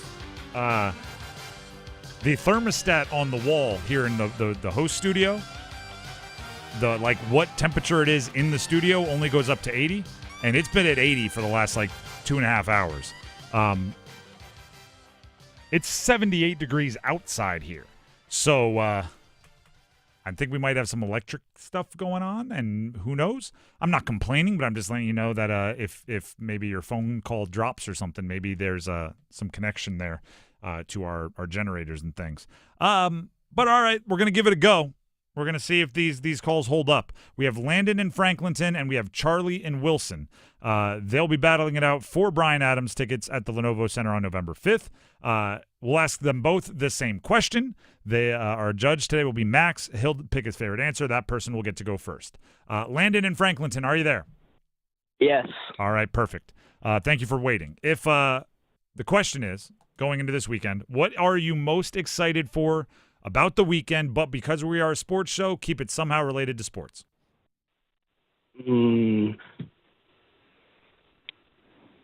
College football. All right. Max, do you have any follow-up questions? Any particular game you're excited for, Landon? I don't know. Okay. No. Very, very convicted individual. I like it, Landon. Stay on hold. We'll see if you get to go first. Charlie and Wilson, can you hear me? Yeah, I can hear you, buddy. All right, same question to you. This upcoming weekend, what are you most looking forward to? But because we're a sports show, keep it somehow related to sports. Football. Any particular game? Not really, but I just like football. All right, love it, Charlie. Max, you get to choose between college football, no in particular game, or football and no in particular game. We're putting a real exclamation point on the week with this one. Yeah, I mean, they basically had the same answer, so I'll go with a little bit of extra specificity from Landon saying college football, so Landon can go first. All right, Landon, you get to go first. Charlie and Wilson, don't worry, you will have your chance. You just have to sit on hold there for 1 second. Landon, are you ready to pick a category? Yes. All right, the categories are NFL players who retired too soon, NFL players who played in the original Pac-12, and then played in the NFL at some point between 2010 and 2019. NBA players who are listed at exactly 6 feet tall, no taller, no shorter, or NHL Hurricanes throughout history. Canes. All right, confident there. I will give you the team and the player. Give me the jersey number as quickly as you can. 30 seconds on the clock. 1 pass if you need it. In this category, I will say the team, even though we know it, to keep it fair timing-wise with the other categories. Any questions before we get started? No. Perfect. Your time will start when you hear the horn. Andrei Svechnikov, Carolina Hurricanes. 37. Correct. Mark Jankowski, Carolina Hurricanes. 77. Correct. Scott Darling, Carolina Hurricanes. 24. Incorrect. Tim Wallace, Carolina Hurricanes. 45. Incorrect. Scott Darling, Carolina Hurricanes. Pass. Doug Waite, Carolina Hurricanes. 98. Incorrect. Tim Wallace, Carolina Hurricanes. 44. Incorrect. Scott Darling, Carolina Hurricanes. 90. Incorrect. For Darling, we were looking for 33. For Wallace, we were looking for 29. And Doug Waite, we were looking for 39. But you did get Svetch. You did get Janky. That is 2. You have a chance with 2. That's a decent number. We'll see if it holds on. Go ahead and stay on the line, okay? All right, Landon. That means Charlie and Wilson is up next. Charlie, you ready to pick a category? All right, you good? Football, college football, pro football. All right, there's 2 pro categories. I'll give you the categories. One is players who retired too soon, so players that kind of abruptly retired early in their career, or NFL original Pac-12 players, so they played in the old Pac-12, Pac-10, and then played in the NFL at some point between 2010 and 2019. Those are the 2 categories. All right. Okay. Which one do you want? The one that retired too early. Perfect. I will give you the team and the player. You give me their jersey number as quickly as you can. 30 seconds on the clock. 1 pass if you need it. Any questions before we get started? No, not really. All right. Your time will start when you hear the horn. Barry Sanders, Detroit Lions. Barry Sanders. Man, what Barry Sanders? 32. Incorrect. Luke Kuechly, Carolina Panthers. 56. Incorrect. Barry Sanders, Detroit Lions. 20. Correct. Tiki Barber, New York Giants. 21. Correct. Robert Smith, Minnesota Vikings. 26. Correct. Vontae Davis, Indianapolis Colts. Charlie, you won. Yeah, I have to admit, I didn't think you had it at the beginning, but you went on a hot streak there towards the end. You got Barry Sanders with 20. You missed on Luke Kuechly, 59. Some Panther fans will be a little upset with you, but hey, a win is a win. Tiki Barber, 21. You nailed it. Robert Smith, 26. You got that one right. We also would have accepted 20 for Robert Smith. And then right at the end, Vontae Davis with the Colts were both 21 and 23. But either way, 3 is enough for the win, so congratulations. Thank you. You go ahead and enjoy that concert. You'll see Bryan Adams at the Lenovo Center on November 5th.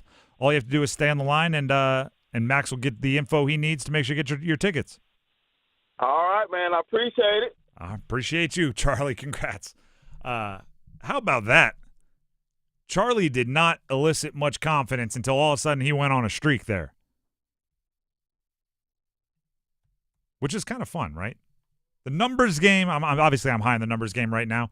We just had our numbers game live last night. But I'll put it this way. When it comes to the numbers game, it's exciting to see the best of the best, don't get me wrong. When somebody gets a perfect score and they do it in 20 seconds and they absolutely crush it, that's fun. But also, there's the other stories, right? We had I think his name was Matthew last night, put up a 0, just a bagel on, and in the numbers game live, the first round was a minute with 10 names, right? The traditional one, like we just did, is 5 names with 30 seconds. And going over for a minute, that minute feels like forever. You're on stage, you're in front of people, and I'm just reeling off names at you. Barry Sanders, Detroit Lions, Walter Payton, Chicago Bears, and you're just getting 0, 0, 0s. He regrouped, went into the stands with everybody else, waited his turn. When it came to our losers bracket, we call it the redemption round, right, where you go when you get one elimination already. Came back out 8 out of 10 the next time, right? The stories, the comebacks. Like I feel like we needed Tom Rinaldi to narrate it. He thought he was down and out, but not this time. For when he walked to the stage, 8 out of 10 was on the table. He didn't win the whole thing, but it was a nice little story. I appreciated the resiliency. I think his name was Matthew. You can go back and watch it, by the way. It's all up on our live stream. If you missed Numbers Game Live last night, you can go check it out, live stream. The entire thing is posted online. I would encourage you. And if I messed up, if I mispronounced the name, just forget about it. You don't have to tell me.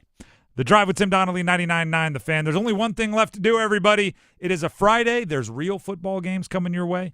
And the only thing left to do is to make our picks, which is what we'll do in just a minute. Move your sports day forward. A lesson learned this month, courtesy of some student athletes paying people via Venmo. When you're transferring money to friends, don't use real descriptions. Don't say sports gambling, especially if you're a student athlete playing sports. Try something different, like hide it under pizza or maybe feet pics. Get set up. Join Next Up with Paul Ihander. Mornings at 9 on 99.9 The Fan, the Triangle Sports Leader. Heineken Silver, world-class light beer with only 2.9 carbs and 95 calories. Why world-class? Because it has a crisp and superior taste. That's world-class.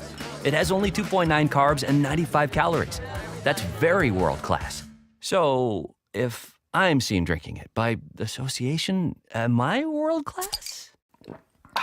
Oh yeah, Heineken Silver, world-class light beer with only 2.9 carbs and 95 calories. Must be 21 plus to purchase. Enjoy Heineken responsibly.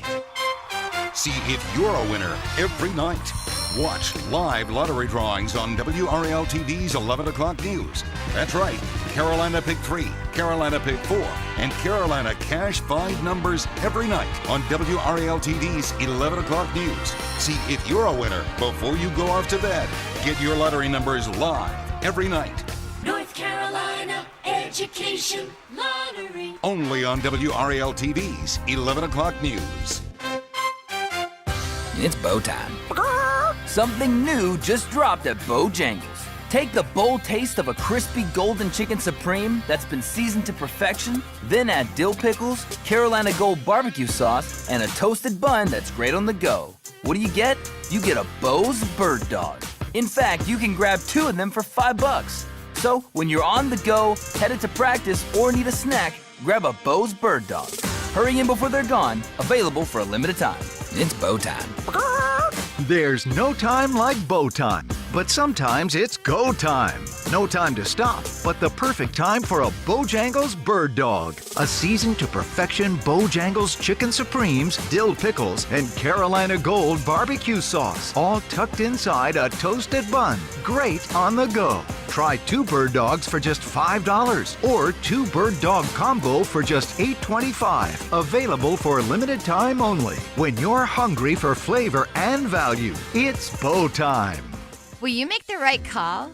Time's running out, pressure's on, and you need your roof replaced. Hi, I'm Holly from Roofworks. It's 4th and goal, and the decision's in your hands. The competition can't stop you. You're about to score the game winner. We've trained for years for this moment to raise the roof for you. So avoid the noise and put us in the game. Call RoofWorks today or visit us online at roofworks.com. That's roof, WERKS.com.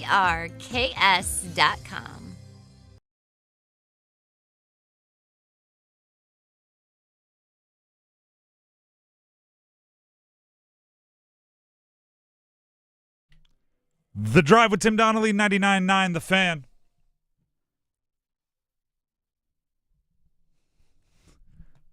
I don't know why. Max's song choices coming out of break always make me laugh. Give us the inspiration. What brought you here?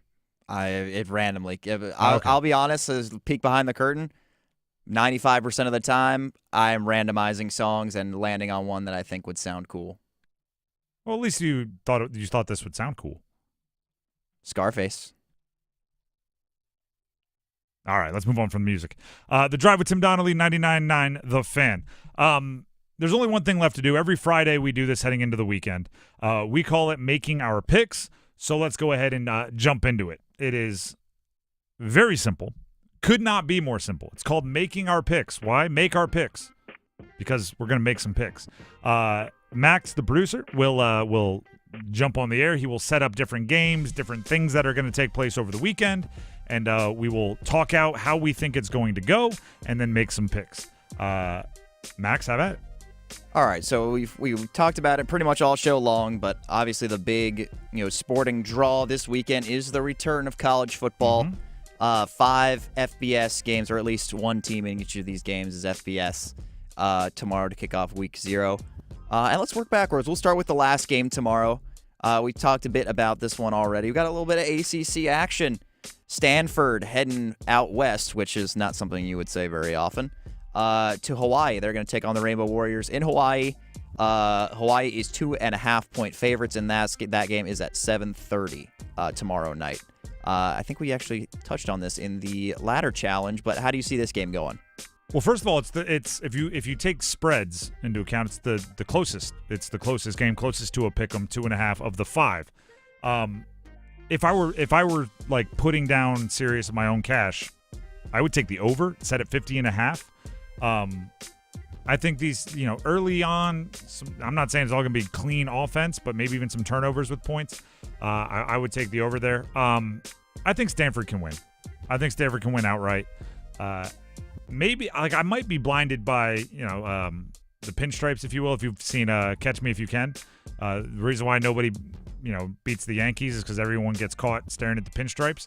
I might be so intrigued by what Andrew Luck can do to this program as the GM, and he reportedly is like majorly involved in recruiting, majorly involved in how the coaches are being hired. Frank Reich is the coach for a year, so I have optimism that a guy like Andrew Luck can make it work. So give me Stanford to beat Hawaii by, 7, and have it be a little bit over 50. So something in like the 28-21. Does that hit over? No, we'll go 31-21, 31-24. Would just go over the betting total is 50.5. Yeah, exactly. Give me the over on like a 34-27, 32-22, something like that.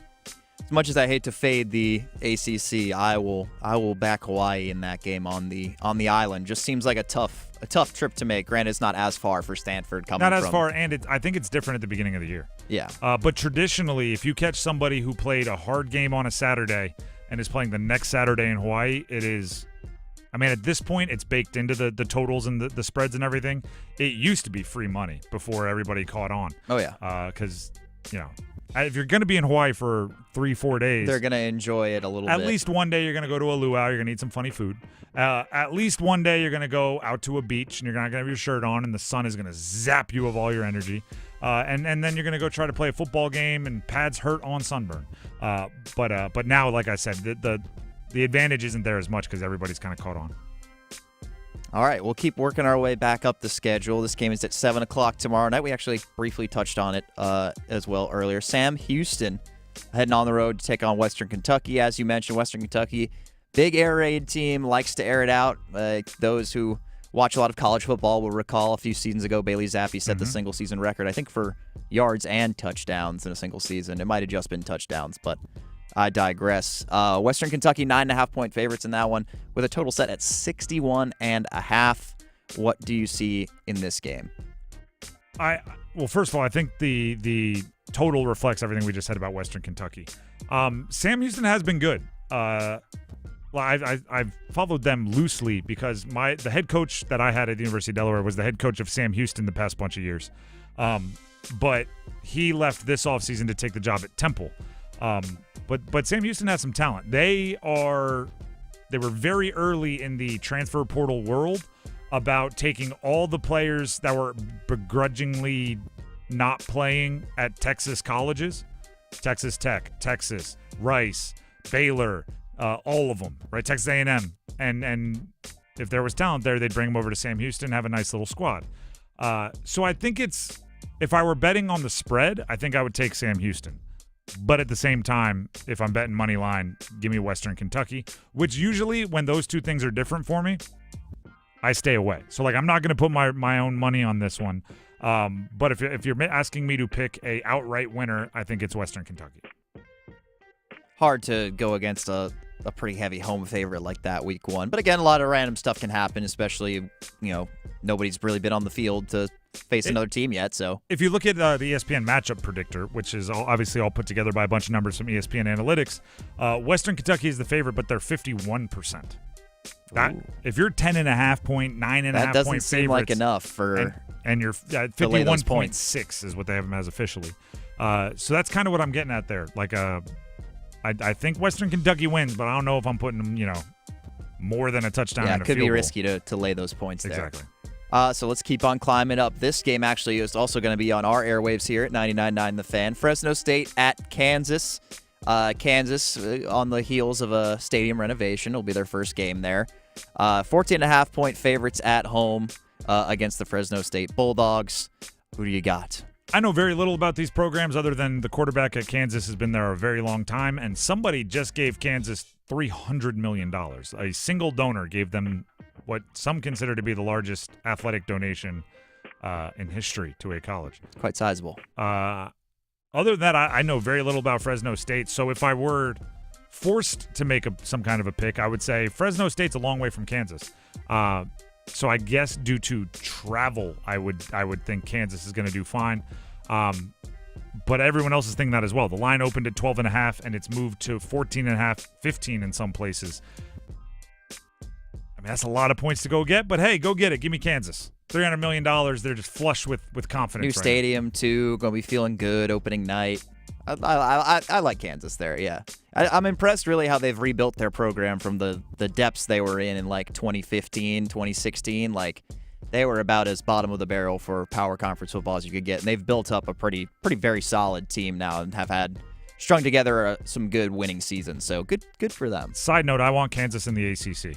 I think they fit in basketball-wise with blue blood, and they're spending a lot of money on football, which means, get in now and let that stock rise. Wow. Ooh, that's a little bit of a hot take. Add Kansas to the ACC. Add Kansas and UConn. That's what I don't mind it. I don't mind teams that one bit. With basketball, that makes sense. Turn you into even more of a powerhouse, and then they're spending a ton of money on football.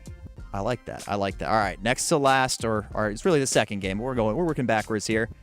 This one is the only one that features FCS opponent. Idaho State is going to Las Vegas, take on UNLV. The game's being played at Allegiant Stadium. UNLV, actually, for those who are unaware, is coached by Dan Mullen and has two transfer quarterbacks from other Power 4 schools. Anthony Calandria from Virginia and Alex Orji from Michigan, both transferred to UNLV. I believe Orji is going to start, but there is quite a competition there. UNLV, 29.5-point favorites against Idaho State. Total 65.5, by the way, so I don't think much defense is expected to be played. What, if anything, do you expect from Idaho State and UNLV? I mean, obviously, UNLV to win. I don't like, and I've used this kind of phrase in the past, so some of you may have heard it already. I don't like betting on decisions, right? And when you start getting to 29-point, 30-point, 40-point spreads, a lot of that is just a decision by the winning team's coach. Do you keep the starters in? Do you keep throwing? Do you take the air out of the ball and run it and bleed the clock? Or do you want to win by 40? And unless there's a coach that we know, like, some coaches consider themselves classy and they'll never run the score up, then I maybe I can talk myself into betting, not covering a 45-point spread. But I don't want Dan Mullen to wake up that day and, I don't know, realize that he has, an old colleague's son is on the coaching staff for the opponent, so I'm not going to embarrass him, and then I lose the bet because he, had a soft spot that day. I don't like betting on decisions. I like it when both teams are going pedal to the floor all the way to the end, and I just get to bet on which team I think is going to be the best. So I'm staying away from this game, but if you're favored by 30, especially early on in the season, Dan Mullen's probably a little hurt by how some of his other stops have gone. So, yeah, I think he'll pour it on. Give me UNLV to cover. It's a cool stadium, by the way. I went there for the college football kickoff last year between LSU and USC. It's a cool stadium. A little cramped getting in for the crowd, but I think it was the biggest crowd they had at that stadium to that point. So that was probably why. But very cool stadium. Me and my buddies will be there next week for week 1 of college football because we have started our little annual trip. So I'm very excited for that. And then we will finish up here. Main event of the day, top 25 matchup. Iowa State, ranked 22 in the preseason, taking on number 17 Kansas State in Dublin in the Aer Lingus College Football Classic. That game is at noon. Also available here, 99.9 The Fan.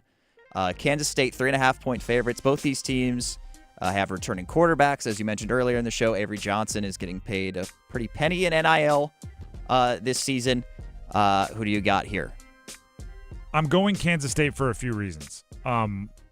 Most notably, quite a few of the playmakers for the Iowa State Cyclones from last year are currently Houston Texans.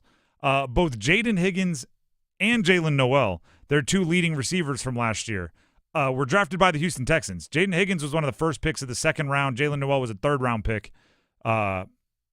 Both for the Houston Texans. So Rocco Becht, who's a good quarterback, threw for a boatload of yards last year, is having to break in some new playmakers, including Chase Soule, who was at ECU last year and had, 700 yards receiving. So I think there's going to be some growing pains for that offense. I think if this one were played later on, maybe it's a different story. But with kind of what is it, Avery Johnson, which I always, every time I hear his name, this is the starting quarterback for Kansas State, who, by the way, according to On3, $2 million a year player. Every time I hear his name, I think of the old point guard for the Spurs. But I just think somebody in our YouTube chat just pointed that out. Avery Johnson, not Spurs. Do you know anything about Avery Johnson, or is this before? I mean, I'm aware of. Have you ever heard his who voice? It is. I don't know too much about his life and his personal story, but he's got quite a few people do a funny Avery Johnson impression. But either way, so give me Kansas State largely on the heels of Avery Johnson, who's a good player, and he's getting paid $2 million, so he better be good. And Iowa State, again, like I said, I don't think they're a bad program at all. They're a top 25 team this year. I just think replacing a couple of guys who are NFL quality second-day picks, right? It's hard to do. It's going to be tough. I like Chris Kleiman, their coach, but I like Matt Campbell a little bit more, so I'm back in Iowa State in that Matt one. Campbell used to be the cat's meow man. Everybody wanted him to be an NFL coach, power program coach. Shine has worn off a little bit, but he used to be like the dude. The Drive with Tim Donnelly, 99.9 The Fan, coming to a close. Thank you to Max for stepping in for Dennis, keeping us up and running. He'll do so once again on Monday. Please subscribe to our YouTube channel if you haven't done so already. If you have done so already, tell someone else to. Pass it along. 99.9 The Fan on YouTube. We'd greatly appreciate it. Other than that, have a wonderful weekend, everybody. We'll see you on Monday. See ya. Evan, Canty, and Michelle are unsportsmanlike. If we're going to do a quick power ranking right now of second-year QBs, you're saying Jaden 1. Yes. 2 Knicks. Correct. 3. May. Which would leave us 4 Caleb. At best. You got J.J. McCarthy and Michael Penix Jr. I would have all 3 of those guys in the hat. I wouldn't be surprised if Caleb Williams is 4th. I wouldn't be surprised if